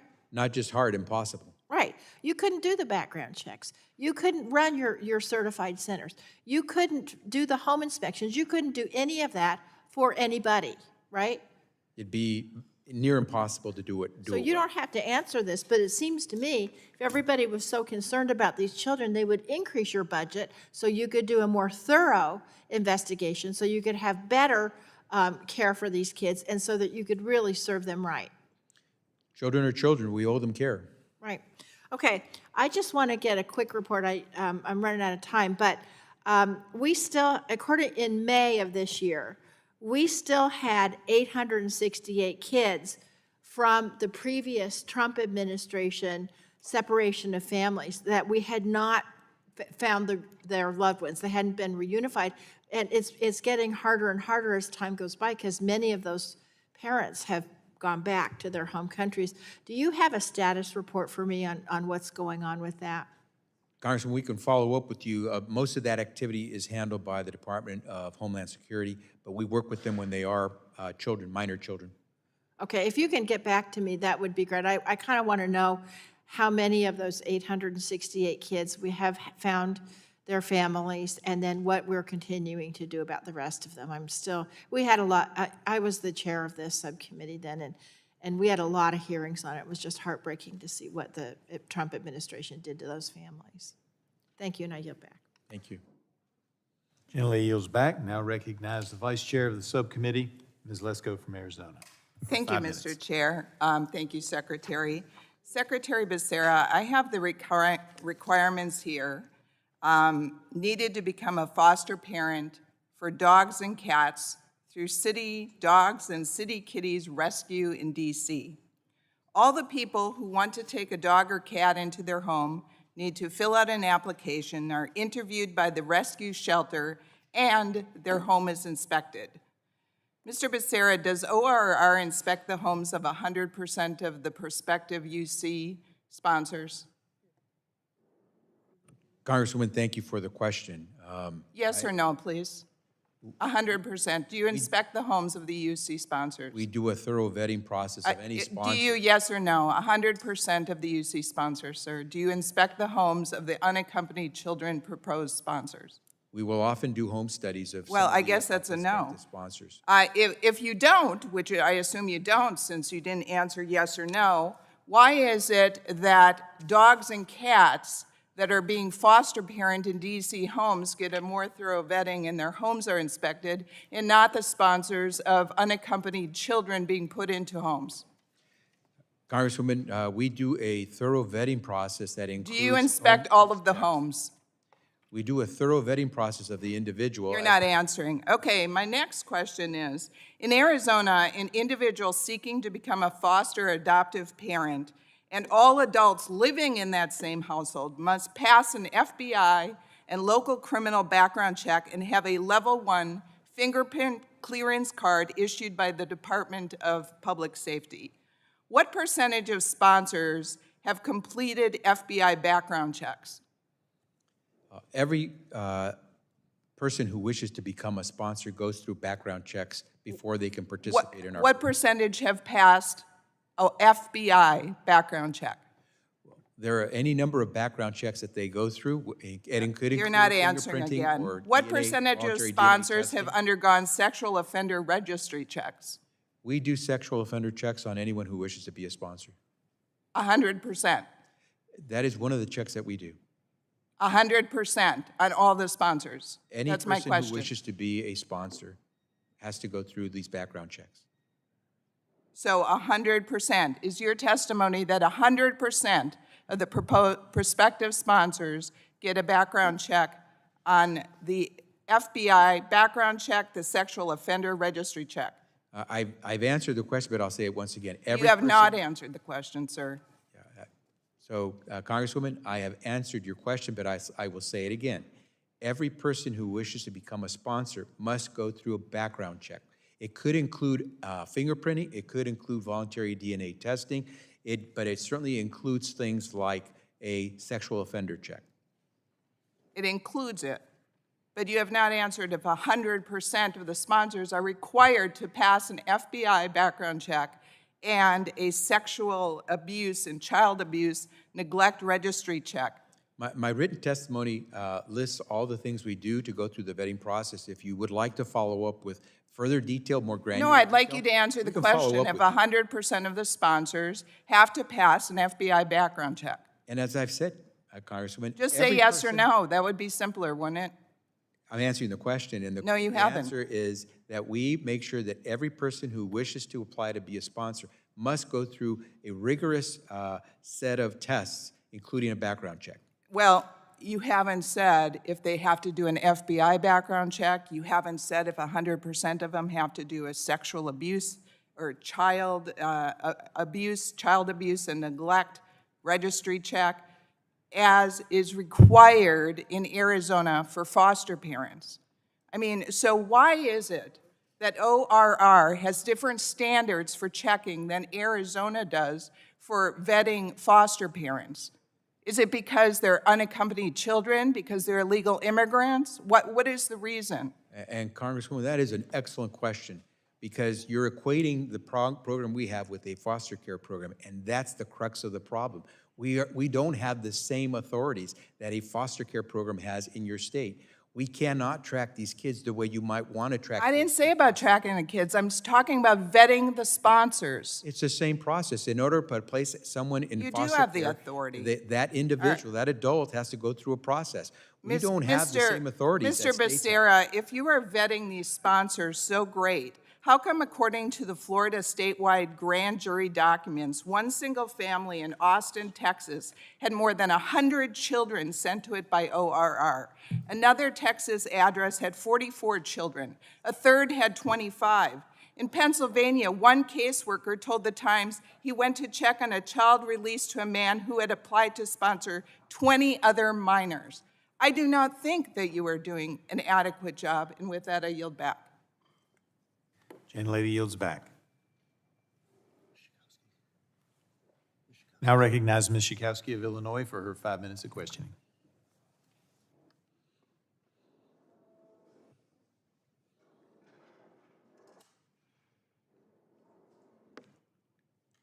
Oh, there it is. Thank you. Thank you, Mr. Chairman. Thank you so much, Secretary, for being here today. And I'm just amazed at the attack that you're experiencing from the Republicans right now, who actually, if you know, we're talking about protecting these immigrant children, and yet Republicans want to cut funding for the Office of Refugee Resettlement by $3.3 billion, nearly a 60% cut. So at the same time, they want to harangue you about what you're doing and what you're not doing, and yet seeing an incredible cut. I'm just absolutely appalled, even in light of these horrendous allegations of corporations that are exploiting these unaccompanied children. And I don't see where the Republicans are doing any favors to these children when we talk about such an enormous cut. So I wanted to ask you, what are the implications of these cuts in funding for ORR, and what is this actually going to do to the children that they are saying in the name of this hearing is stopping exploitation of migrant children? And I just don't see how it happens when you have a big cut like that, but you tell me. Well, Congressman, there is no way we could sustain that level of cut. The care and well-being of children, you can't do it on the cheap. You have to provide them with appropriate services. We would certainly have to let go of services that are not required by law, such as most of our follow-up care that we try to provide after we have released a child to a vetted sponsor. So those follow-up calls, the efforts to try to reach out to people, that would be near impossible to do with the level of cuts that the House is proposing. But I think that those cuts would also undermine our ability to provide care while the kids are in our custody. There's just no way we could sustain that level of cuts. Well, let me just say, we've been dealing with this issue, you've been dealing with this issue for a long time. If we are going to be able to move forward in actually addressing this ongoing problem, which in many ways has been created, some of it we can't help, and some of it we have, our very Congress itself has exacerbated. But certainly, cuts, I just don't understand. Unfortunately, I was at another hearing as the ranking member of that subcommittee. I couldn't be here. But I don't understand the rationale when we're talking about trying to protect these children and saying, well, the way that we're going to do it is to have a nearly 60% cut in the funding that we're going to do this. Not having been here, I'm wondering if there's anything else that you wanted to add in the last minute or so that I have to set the record straight. Congresswoman, first, thank you very much for that opportunity. I think you said it well. We have, over the last 2 years, been able to stabilize a very challenging process of caring for kids who oftentimes, as you know, are coming with trauma. The experience is harrowing oftentimes. And many of these kids have come facing abuse. And trying to provide them with the care while they're waiting to go through their immigration proceedings is not easy, and it's not cheap. There is no way that we could do the job that everyone here says that they expect if we are decimated in our funding for that program. That is for kids. This is a program that is for kids. And so I hope people understand. And if they wish us to do more work, even after we have placed them with a vetted sponsor, then I would urge them to issue legislation, introduce legislation that changes the authorities, because we don't have authorities that help us try to deal with some of the things that people are accusing ORR of not doing. We make an effort on our own voluntarily to reach out to children, even though they are not required to respond back. It would be helpful if we had the right resources and the right authorities so we can all feel more comfortable about how unaccompanied children are treated. And I hope, just the way we're doing a hearing of HHS and ORR's work with unaccompanied kids, that the chairman will issue an order to have a hearing with those employers who have exploited children to come and testify here to you and explain why they are breaking the law and making kids do dangerous work. Thank you. I appreciate that, and I yield back. Thank you. And now I call on Representative Crenshaw for 5 minutes of questions. Thank you, Madam Chair. I just want to recognize right off the bat, y'all have an impossible job. Maybe it'd be helpful for my colleagues on the other side of the aisle who keep vilifying the last administration to recognize that this is an impossible job. So I'm going to remain intellectually consistent, unlike my colleagues, and recognize that this is an impossible job. What makes it a lot more impossible is when there's a lot more unaccompanied minors coming over the border. If we're looking at fiscal years 2020 versus 2021, there was an 8-fold increase in unaccompanied minors coming across the border. It went from 15,000 to 122,000. And that wasn't some random occurrence because of COVID. That number has remained, actually increased in FY22 to 128,000, and in FY23, it is on track to again be at another 120,000. Wouldn't you agree? Wouldn't we rather live in a world where ORR is not required? It's basically this giant orphanage for people coming across, for children coming across our border. It would be better if it didn't have to exist. Of course, it does have to exist, but it would be better if it didn't, right?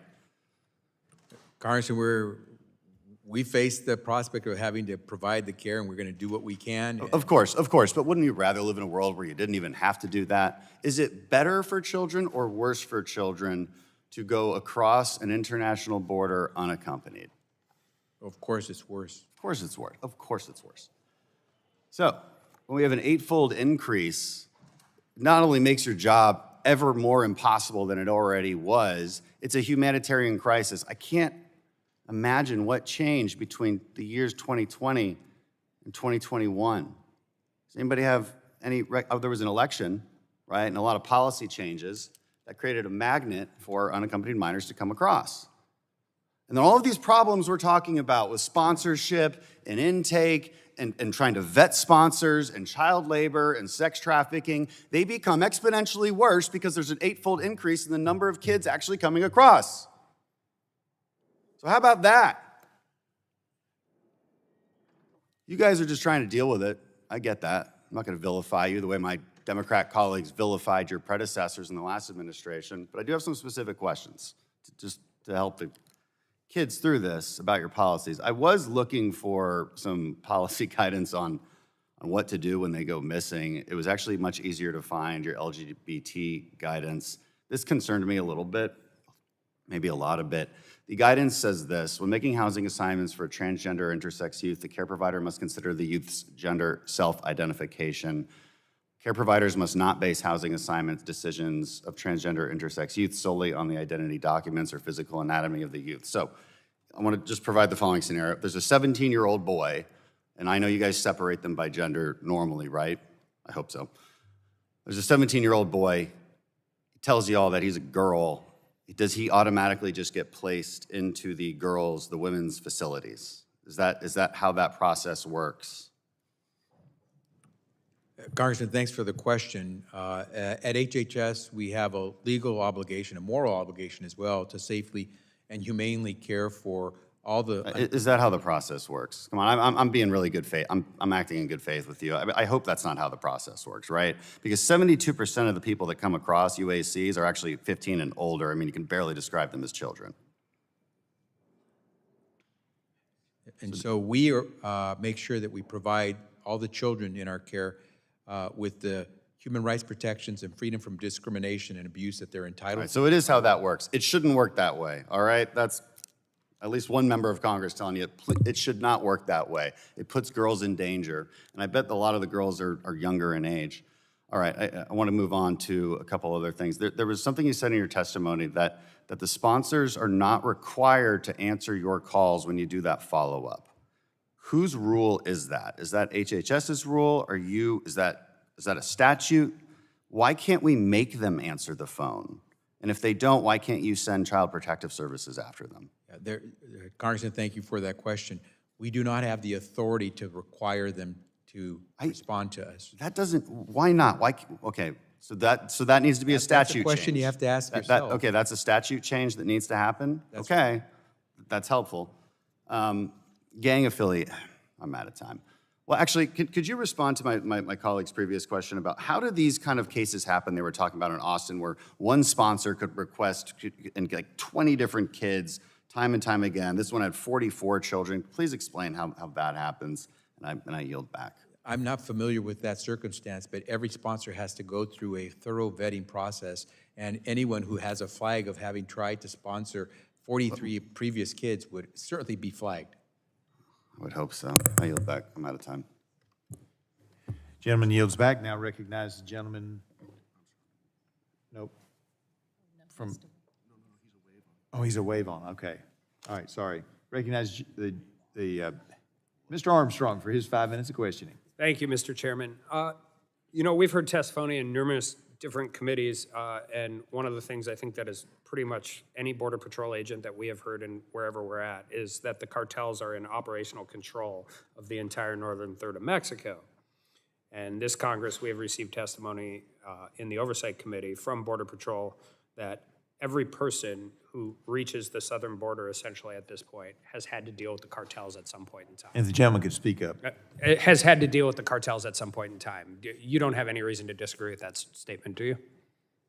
Congressman, I wouldn't have the details, but the Department of Homeland Security could probably give you a better answer to that. And, you know, this isn't a gotcha question, but this is one of the problems that we run into. And earlier you said that we do everything we can to ensure that these unaccompanied minors are not subjected to child labor even after we lose care, custody, and control. The problem is, whether it's statutory, and there's been a lot of talk about it, everything you can is not much. That's correct. But what you do have control over is the intake. And when when they get into your custody. And if you have 128,000, which Mr. Crenshaw was just talking about, up from 15,000, and we know that at the very least, the vast majority of those unaccompanied minors that are getting to the border have to deal with the cartels on their way to get there. And 70+% are over the age of 15. What is your intake process? I mean, this is a high-risk group of people. The cartels are not doing this out of the goodness of their heart. You have a 16-year-old boy, 16-year-old girl getting to the border. They have family wherever it is, El Salvador, Mexico, somewhere else. There is some semblance of an arrangement in which the cartels get there. And that's before we talk about sex abuse, physical abuse, all of the other horrors that exists when they get there. So if we know you lose operation control after you place them, through all the vetting, which there's been a lot of talk at, what is your intake process for these high-risk kids that do not want to tell you the truth? They are absolutely terrified of what will happen to them or their families if they actually do engage you in a real meaningful conversation. Congressman, thank you for the question, because you pointed out some of the real challenges that we face. I'm going to leave the questions about the background of the children to the Department of Homeland Security, because they do that initial assessment of the child when they encountered the child.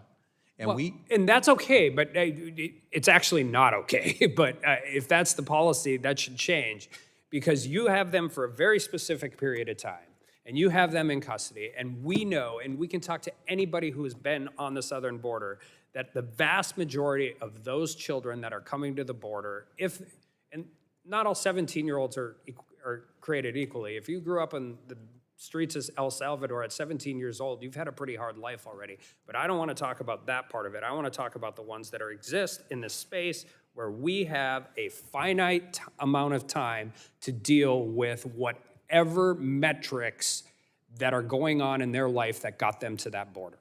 And so whatever the background is before, what do you do for an intake? How do you do a sexual assault intake? Right, and we do a pretty thorough assessment on intake as well, but what I wanted to do is distinguish between an intake that deals with security, any issues of criminal background, versus ours, which is more on the health side. Yeah, I'm more worried about I'm worried about the health and welfare of the kid you get. We'll deal with the other stuff later, because that exists in a real meaningful way. Gotcha. We know there are kids that are getting tattoos once they get to Mexico, or once they get to the United States and before we get there. That's a whole different issue. But I'm talking about this intake, because from all of your testimony today, you have very limited abilities to deal with any of this after they leave your facilities. So what are we doing when they're there? So the assessments that we're doing are on their status, their health status, on their situation in terms of who could care for them, because we only hold them temporarily. And so our assessments, unlike a DHS's assessments, are for purposes of understanding the status, the well-being of the children. So we do intake, we do clinical assessments, we do case reviews, we do an assessment of any child. We use professionals in child welfare to understand who is coming into our door and who we're caring for. And then we continue the process during the case management to figure out if that child can be placed. Okay, then I'm going to ask a very specific question, because I have 22 seconds left. You went up from 15,000 to 128,000. What is the difference in numbers of kids that you identify as being trafficked in some way, either for labor, sexual assault, physical assault, anything that has gone up? Because the other thing that's gone up with that number is the number of those kids who have to deal with the cartels in order to get into your facility. Yeah. So again, Department of Homeland Security would be doing that initial check to find out if this is a child who's coming in with a trafficking background. We also, if we make an assessment and find that the child may have experienced trafficking, we also then do an assessment, and we provide actually additional services by law, by the way, that's in the statute, that we provide additional service for any child that we get into our care who we get information that they may have been trafficked in advance. And so we're able to provide them more service. But a 16-year-old girl who's been threatened with her parents getting killed, if they talk to you and then you have them for a finite period of time and kick them out, and for whatever reason, I mean, we know this is happening. What are the increased numbers in trafficked kids comparative to the numbers? I don't have the specific numbers. I can try to make sure my team gets back to you with We any would like to see information we have. those. I yield back. Gentleman yields back. Now recognize the gentlelady from Florida, Ms. Kamick, for 5 minutes of questioning.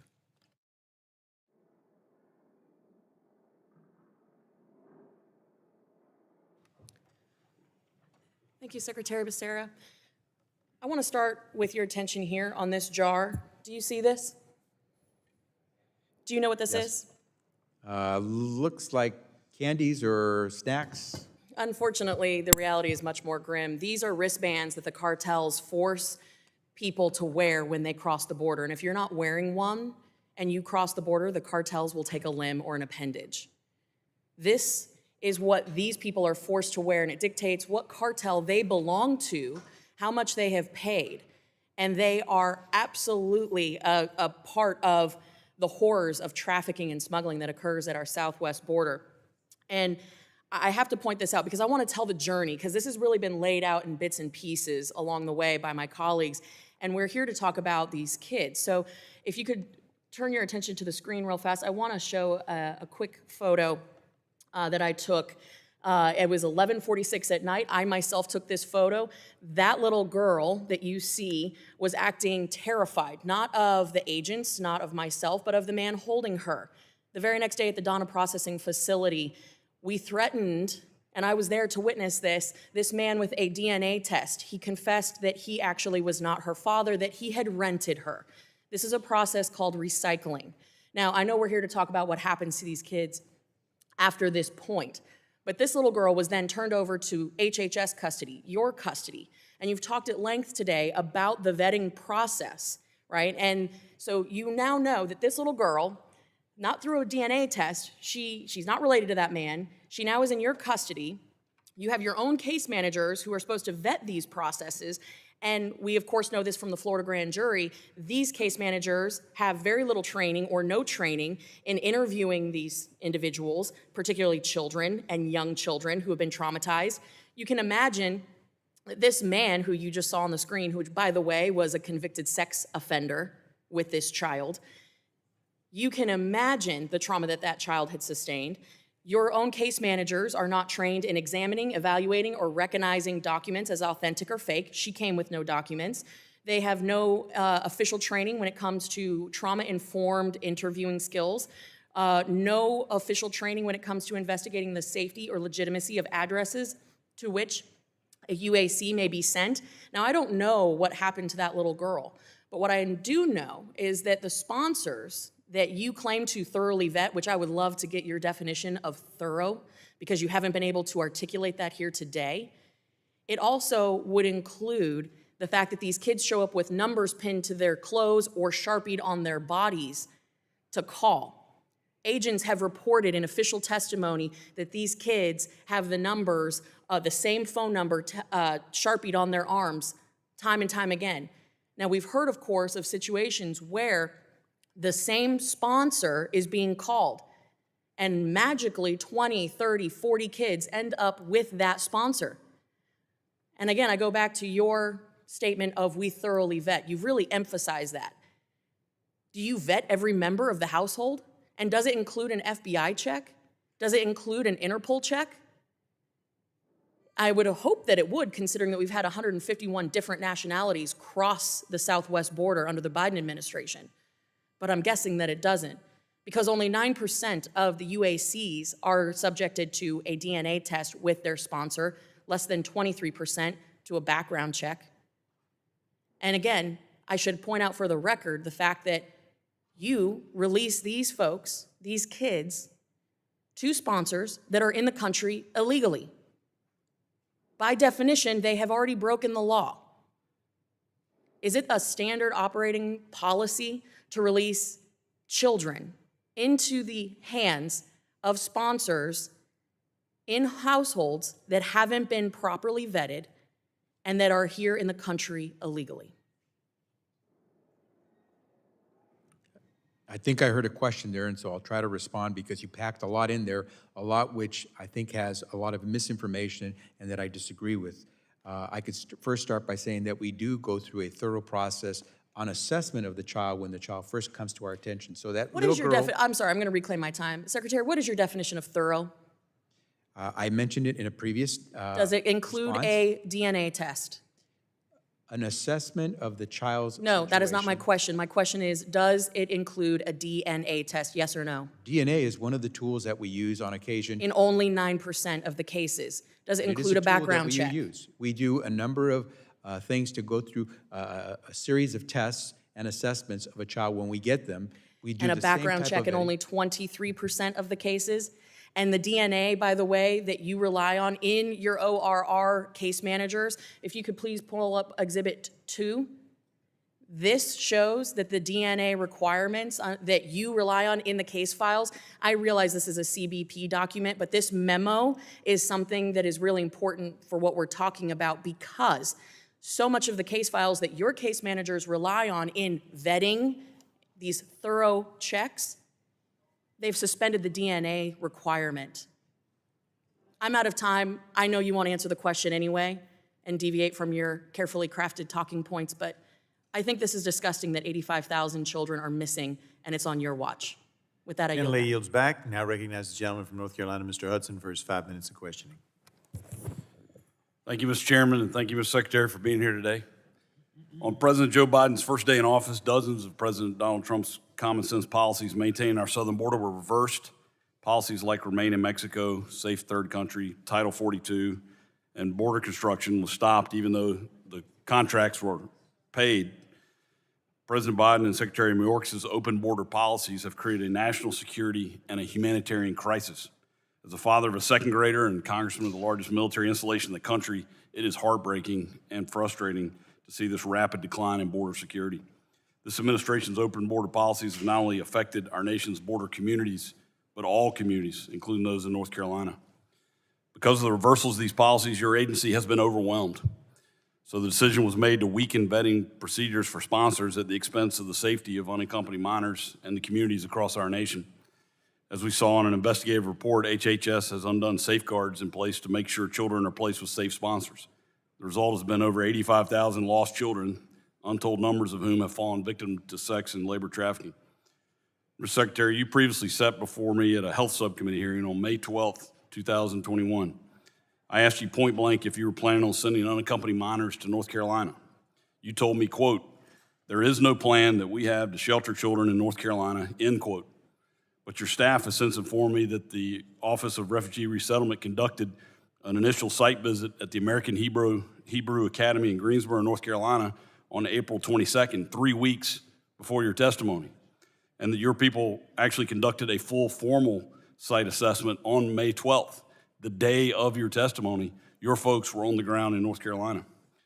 Mr. Secretary, it sure sounds like there was a plan to shelter unaccompanied minors in North Carolina. So when I asked you on that day over 2 years ago, how would you characterize your answer to me? Were you intentionally lying to me and the people of North Carolina, or would you say you were carefully choosing your words to mislead me? Would you say you were being clever? What word would you use to describe your answer to me that day? Congressman, thank you for the question, and I hope you'll understand my answer. I was completely honest with you because you asked me if we were planning to send kids to North Carolina. 2 years ago, we didn't have a facility there that we would be sending kids to North Carolina. We go through the constant process, as you probably heard. Well, I'm sorry. We look for sites all over the country. We are in 27 states. We're constantly looking for sites. Today, we are looking at a particular site in Greensboro, and that is the absolute truth. So what I said to you then was accurate. What I'm saying to you now, I hope you'll understand, will be accurate as well. Well, on the day you said there are no plans, your people were doing a formal second site visit in North Carolina. Congressman, you have to understand the process. We put out a word. We're looking for potential sites. We have no idea what's going to come in. Everyone has an opportunity because we have an open process. Everyone has a chance to show us if they have a good site.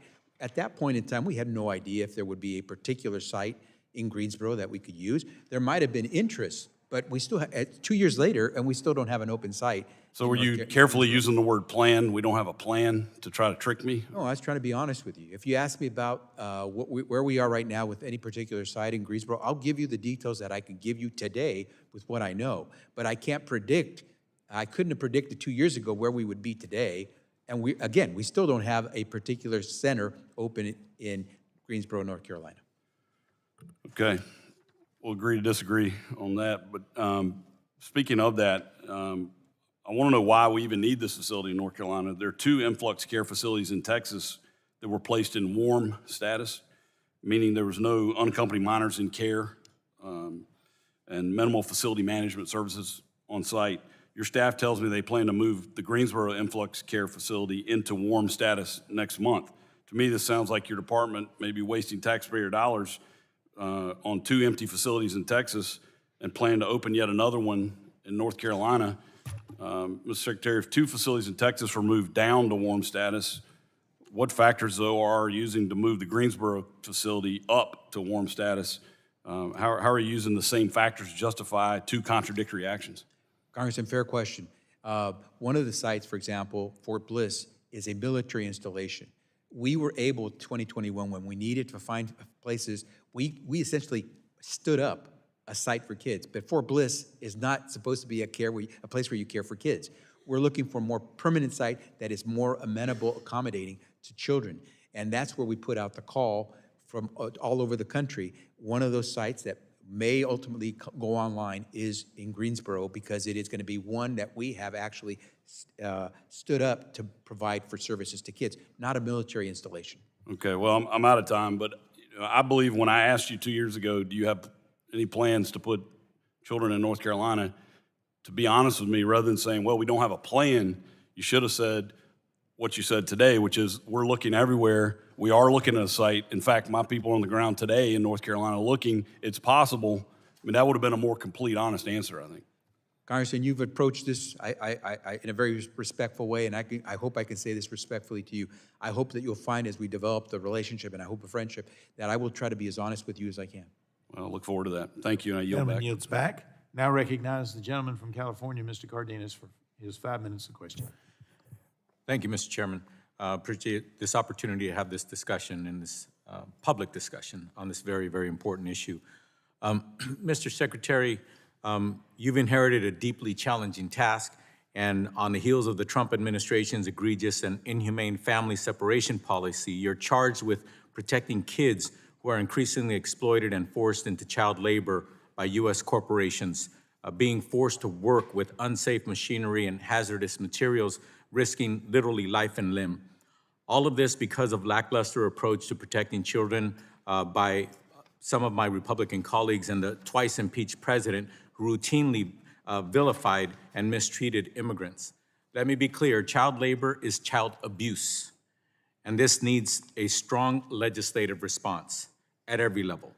Unfortunately, current child labor protections do not go nearly far enough to deter child exploitations. Corporations, U.S. corporations, find ways to shield themselves from liability by employing third-party contractors, for example. This deserves all of our attention.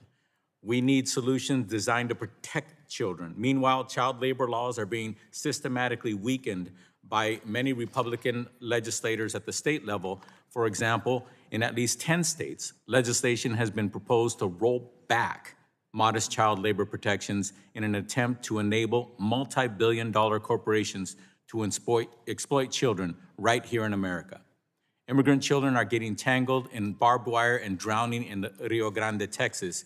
I hope that we hear outrage of that from every single person in Congress. If Republicans are concerned about these kids, they would do everything in their power to make it safer for them to seek asylum. They would make it harder to exploit them and abuse them right here in our own country.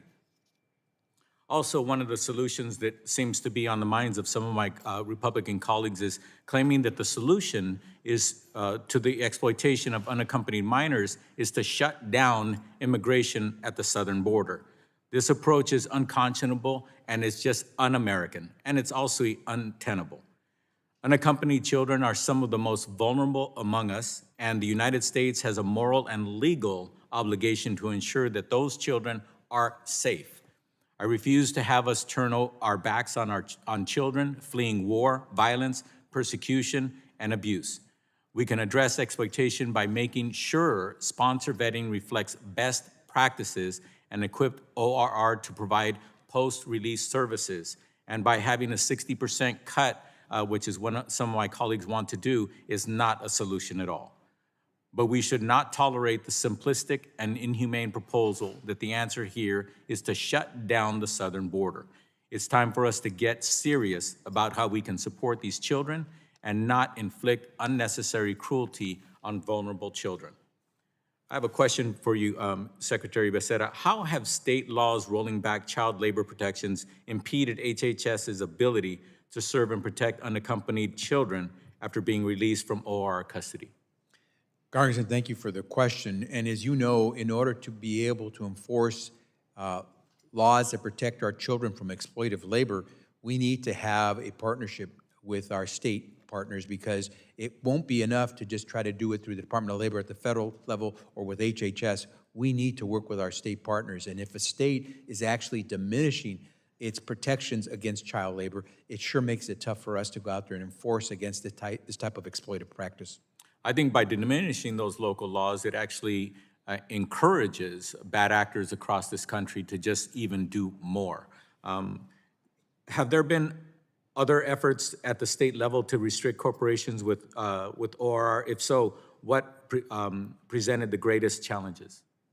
Well, our challenges is trying to make sure we can spot where the exploitive activity will occur, and so we can make sure that any sponsor who wishes to take a child would not engage in that activity in cahoots with those employers.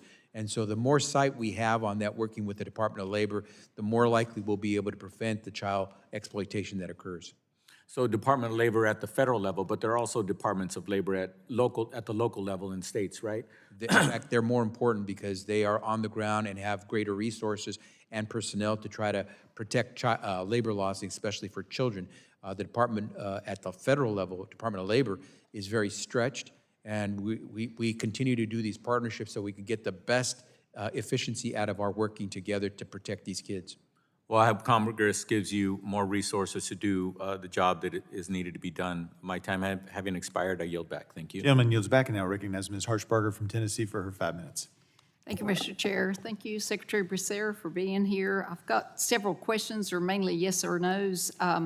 The HHS Inspector General wrote in the fall of last year, quote, "Some staff reported that they were hesitant to raise concerns about case management and children's safety due to the fear of retaliation by ORR and facility leadership. In some cases, the reported actions of ORR and facility leadership may have risen to the level of whistleblower chilling. Mr. Secretary, under your leadership, has HHS ever threatened to transfer, remove, suspend, revoke the privileges, or dismiss anyone for raising concerns about ORR sponsors' vetting process, yes or no?" Congresswoman, Well, it's just a yes or no, sir. we do not threaten. So that's a no. Would you tolerate under your watch suspending, transferring, removing, not promoting, revoking the privileges, or dismissing anyone for raising concerns about ORR policies, procedures, or actions taken? We have a zero tolerance for any retaliation against whistleblowers. Okay. The New York Times reported in April this year that an immigration lawyer, Linda Brandmiller, who helped vet sponsors for HHS, had her building access revoked, was fired within hours after emailing HHS about 2 potential sponsors she was concerned could be labor trafficking child migrants. Mr. Chairman, I ask unanimous consent to submit into the committee record the New York Times article dated April 17, 2023. And we will take that up at the Okay. conclusion, and I assume that we have copies of that. Yes, yes, you do. Mr. Secretary, is the New York Times article right or wrong Is it right or wrong about what? about the question, the statement I just made? I'm sorry. About Linda Brandmiller, who helped vet sponsors for HHS, that she had her building access revoked and was fired within hours after emailing HHS about a question about sponsors for labor trafficked child migrants. As a former Attorney General who worked with and protected whistleblowers, I can tell you that now as Secretary, I do not tolerate on my watch any type of retaliation against whistleblowers. So I guess you don't know. Well, Under in her any- leadership, was she Congresswoman, threatened to in any remove? particular, on a specific case, as you know, I cannot comment on any case that may be Okay. before us. Okay. According to the same New York Times article, Jalen Subalog, a senior HHS employee and lifelong Democrat, was moved out of her position after she informed congressional staff, the HHS Inspector General, and her bosses that some sponsors were falsifying identities to get unaccompanied migrants released to them. Did that happen, Mr. Secretary? Was she moved out of her position? Congresswoman, again, we have zero tolerance for any Well, retaliation. it's just a against yes or no. If you whistleblower. don't know, just say you don't know. It's that you're asking cases about specific, asking information and questions about a specific case, and as you know, I cannot comment Okay, on no ongoing comment. cases. According to the New York Times, 2 people who were retaliated against for raising the concerns about sponsors. Do you dispute that New York Times article that under your leadership, HHS retaliated against at least 2 whistleblowers? Again, I'd have to see this article, but we Okay. don't retaliate against whistleblowers. Okay. Not so under you my don't know. watch. Okay. According to a February 2023 New York Times article, rather than listening to these concerns, you were pressuring HHS employees and contractors to rush more children through the system faster.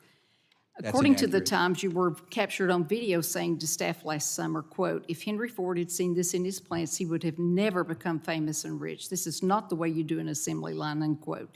Is that how your administration is treating the release of unaccompanied minors, sir, like an assembly line that cannot stop to make sure that these minors are being released to a safe sponsor? And that's a yes or no. Congressman, you may not have been here earlier. I responded to that question. The information relates to the process we were talking about, not people, when it comes to how we engage in an efficient process to get children where they need to be. Okay. Mr. Chairman, I ask unanimous consent to submit into the committee record this February 25th, 2023. That one's already New been York Times. requested. Thank you. Okay, thank you. Mr. Secretary, did you tell former ORR Director Secretary Cindy Huang that you would fire her if she didn't speed up the releases of UAC? Congresswoman, as I said, I do not allow, we do not tolerate anyone. So you don't who tries know. to- Do you know That's why not the- Director no, that's not Huang accurate. retired? That's Do you not know accurate. why I she didn't say that I resigned? didn't know. I have many conversations with the personnel at ORR. That is not a conversation I had with anyone. Okay. Due to the surge in unaccompanied alien children arriving under the Biden administration, ORR set up temporary emergency intake sites to deal with demand. According to the HHS Officer Inspector General, one employee at an emergency intake site at Fort Bliss reported retaliation after raising issues about case management and child safety, which caused hesitation among other staff who wished to share concerns. And several staff interviewed by HHS OIG reported knowledge of staff who were allegedly dismissed or reassigned after expressing concerns. This is in addition to media reports of other retaliation against ORR staff and contractors who raised concerns. Are you concerned at all that HHS OIG found instances of retaliation against employees who raised those concerns, sir? We work closely with the OIG anytime they do a report, and we follow their recommendations usually as quickly as we can. And I can say to you, once again, when it comes to whistleblowing, it is important that we protect those who are willing to come forward for good, open government. And at HHS, we don't tolerate anyone who would try to retaliate against whistleblowers. Gentlelady yields back. Now recognize the gentlelady from California, Ms. Eshoo, for 5 minutes of questioning. Thank you, Mr. Chairman. Good afternoon, Mr. Secretary. And thank you for allowing me to wave on to the subcommittee today. Like so many Americans, Mr. Secretary, I was really appalled by the New York Times investigative reports about the surge in illegal child labor in our country. We have a moral responsibility to ensure that children are not exploited on our watch. Before reading that investigative report, I would have responded if asked about child labor in our country and said that it was part of another century, that it's gone. But on the heels of that, I led 25 members in writing to you on May 25th about this horrible situation, and we got a response this morning. I've been poring over your letter since it's come in, but here are my questions. In the letter that I received this morning, Assistant Secretary Contreras writes that ORR's internal audit found that the agency, quote, adhered to its program policies and priorities designed to meet or exceed statutory requirements when vetting potential sponsors of unaccompanied children. Honestly, you know what that sounds like to me? Nothing is wrong. We did everything right. But there are some terrible things that are wrong, in my view, and I think in others. If ORR is, quote, meeting and exceeding its statutory requirements, A, why are we witnessing such an alarming rise in the exploitation of children discharged from the agency's custody? And B, have the children in the sites that they were found to be in, where they were located, factories, slaughterhouses, construction sites, have they been removed from those places? Congressman, are you asking, have the children been removed from those work sites? That I could not answer because, again, as I said, you probably weren't here, but we've discussed how our authorities, our reach, once we have placed a child in a sponsor's, a vetted sponsor's hands, we lose that responsibility. Let me just say this. I don't ever desire to be, or will I be, a secretary in a president's cabinet. But honestly, if this came on my watch, and even though that's not under my department, I would pick up the phone with the Department of Labor, the secretary, and say, I have some jurisdiction in this, and it's a mess. And we've but done I that. just want to highlight And we've done that. where these children are. So And that's why I Congresswoman, was we've done asking that. the question. The Congresswoman, we've done that. We've done more. We actually entered into a formal agreement with But so they have they been removed from these sites? I mean, they're 13 and 14-year-olds working in slaughterhouses, factories, and enforcement, Congresswoman, with the Department of Labor, I can take back to them the questions that you're asking about whether there's been enforcement at those work sites. The New York Times reports that, and this was raised by another member, that you told Cindy Wong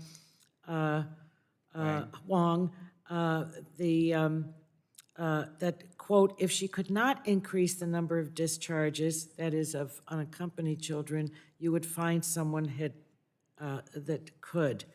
I heard your answer. You don't deny that you've said it, but you won't say that you did because you can't talk about it. I think we need to do better. That's my real point. I don't need to ask the question again. But this is so unsettling. This is so unsettling. These are well, I guess at my age I would call them babies. But these are the innocents of the world. And this is really terrible. And I think that the reporting of your threatening to fire her under, undue pressure to expedite releases, I hope you've gone back to review that. I don't know if you have. Let me ask you if you've gone back to review releases. I mean, is there too much speed and not precision relative to the children and their lives and their well-being? Congresswoman, as I've said before, I have not threatened anyone, and I do not threaten people. So did you speak to this reporter and say, or your shop say to this reporter, I this never is totally inaccurate? I never spoke to that reporter. Did you read the full investigative report? Which The investigative? New York Times? I read the article. I don't know if it was an investigative report. It was an article. It had a lot of information that I think misunderstands the way ORR operates. And there's information in there that's based Well, on my time is expired, third-party but I just want to say that reports of trafficking and abuse of immigrant children has more than doubled from 21 to 22. Really, at the end of the day, as HHS Secretary, the buck stops with you. So I can hope, I can pray, I can press. Other members have, members from both sides of the aisle. This is something that needs to be totally removed from taking place in our country. Really, I think that God's going to hold all of us responsible if this is not addressed and addressed the way it should. Gentlelady yields back. Thank you, and I yield back. I recognize the gentleman from Georgia, Mr. Carter, for his 5 minutes of questioning. Thank you, Mr. Chairman, and thank you for allowing me to wave on to this subcommittee. Mr. Secretary, I've been waiting for your return to Congress. Last time, we had some unfinished business. I want to shift gears a little bit, if that's okay. I appreciate my colleagues' concern about unaccompanied children. I share their concerns.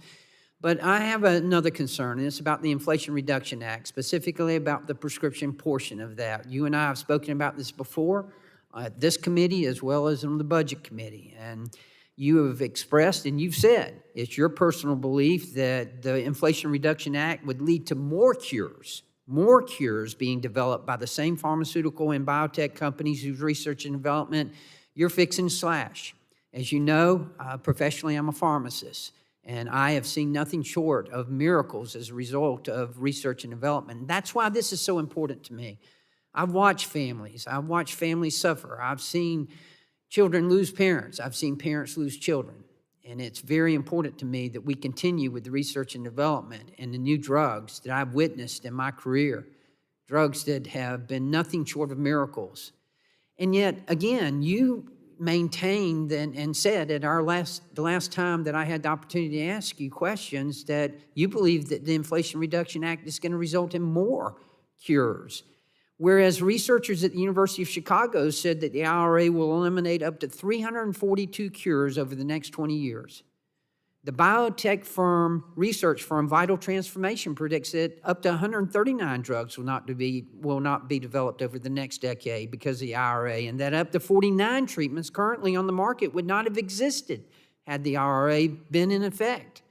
Even the Congressional Budget Office, the CBO, our economists here in Congress, even they said that it's going to eliminate treatments and cures that would have otherwise been developed. We've already had drugs that have been pulled by pharmaceutical manufacturers as a result of this. And yeah, I know there's a pending lawsuit as well from some of the pharmaceutical manufacturers, and I'm sure you're aware of that. I know you are. I just have to ask you, Mr. Secretary, what makes you right and these other agencies wrong? I don't get it. Congressman, thank you for the question, and I hope you'll agree that no American should be paying 2 to 3 times the price for a drug, oftentimes manufactured. I understand that. I'm the one that was at the counter having to tell the senior citizen what the price of a medication was and watching them try to make a decision between buying groceries and buying their medicine. I'm the one who watched the mother in tears as she tried to get the antibiotic for her child, trying to figure out how she was going to pay for it. I'm doing everything I can humanly to bring down prescription drug prices, but I do not and I will not stand by while this administration, while this agency stops research and development that I have witnessed over the past 40 years in practicing pharmacy that has resulted in miracles. Congressman, my response would be that increased competition helps stimulate more production, more innovation, and the more we can lower prices, the more we're going to have that competition. And so if we're ever going to get those prices down of those drugs that cost us 2 or 3 times more than they cost in other parts of the world, it will be because we're able to negotiate to get good prices and encourage not only competition, but innovation. This is going to result, and you know as well as I do that you're missing. This is a swing and a miss. It's not, yeah, the pharmaceutical manufacturers need to do better, but you know that it's the middleman, you know that it's the PBM, the insurance companies that are doing this. Congressman, when you have people who today are paying $35 for their insulin instead of $100, $200, that's not a miss. That's a win. That's a win for the co-payments, but it's not going to bring down the price of the insulin. Well, we just saw that 3 other companies have agreed to do the same thing for with the copay. Yeah, and that's great Mr. news. Secretary, again, the CBO, all of the University of Chicago, all of these have said that this is going to result in fewer cures. What makes them wrong? Why are they wrong and you're right? Congress, we know that if you stimulate competition and innovation, you'll have better drugs at a better Do they know that? I'm sure they know that as well, but they are saying, and I'm just baffled by the fact that you're saying that you're right and everybody else is wrong. I was always taught. I'm not. Son, when right. When it seems like everybody else is wrong, and you're the only ones who's right. You got to stop for a minute and think. It might not be everybody else. Congressman, I'm not saying I'm right. I'm implementing the law that Congress passed. I didn't say that. No, you all said that. No. But you continue to go this route in this administration. Again, I have to tell you, I didn't come up here for some egotistical trip. I came up here because I was the one on the other side of the counter. I was the one who had to tell the senior citizens. I was the one who had to tell the patient. I'm going to do something about that. But I'm not going to let this administration, I'm not going to let this agency stop research and development of miracle drugs that I've witnessed in my career. Thank you, Mr. Chairman, and I yield back. Gentleman yields back and now recognize our last witness, Mr. Joyce of Pennsylvania. Thank you, Mr. Secretary. We're close, I know. Mr. Secretary, thank you for agreeing to appear before us today, and thank you, Chairman Griffith, for allowing me to wave on. Secretary Becerra, in March of 2022, the Foundation for Government Accountability submitted multiple FOIA requests to CMS seeking information on the enforcement of hospital price transparency rules. After CMS' prolonged delay in complying, a court subsequently ordered CMS to produce all the required documents by April of 2023. Although CMS has provided nearly 2,000 pages of documents, I would like to raise two concerns. First, based on FGA's initial review of the documents, it appears that CMS is not adequately enforcing the hospital price transparency rule. Secondly, CMS is withholding over 38,000 pages of responsive documents, claiming trade secret exemptions. First, Mr. Secretary, can you tell us today what percentage of hospitals are in compliance with the price transparency rule? Congressman, thank you for the question. It is an important subject. I apologize that I came prepared to talk about the unaccompanied children program. We can try to get, I asked my team. Thank you. I would appreciate the follow-up. Do you feel that CMS has taken the appropriate and necessary actions to enforce this rule to date? Congressman, CMS has been working very hard to implement any number of regulations and statutes that are now in place as a result of Congress's passage of these new laws. I can try to get back to you on some. Thank you. I think that information is important. Would you agree that by withholding the documents that I mentioned above, that CMS is giving the impression that CMS is afraid of what the public might uncover through this FOIA effort? Congressman, CMS has been working very hard to implement the different laws that are now in place that Congress has passed. I can try to get back to you. Thank you. I think revealing that information would be definitely so important when we're dealing with an issue such as transparency. Further, on that topic of transparency, recent research conducted by the American Academy of Otolaryngology, the Head and Neck Surgery Foundation, has brought attention to significant price disparities between the average sales price and the prices charged by hospitals for certain cancer therapies. The study reveals that some hospitals are charging markups as high as 300% above the ASP for these therapies. We believe that it is imperative to address these issues to ensure fair pricing, transparency, and accessibility of medications for all patients.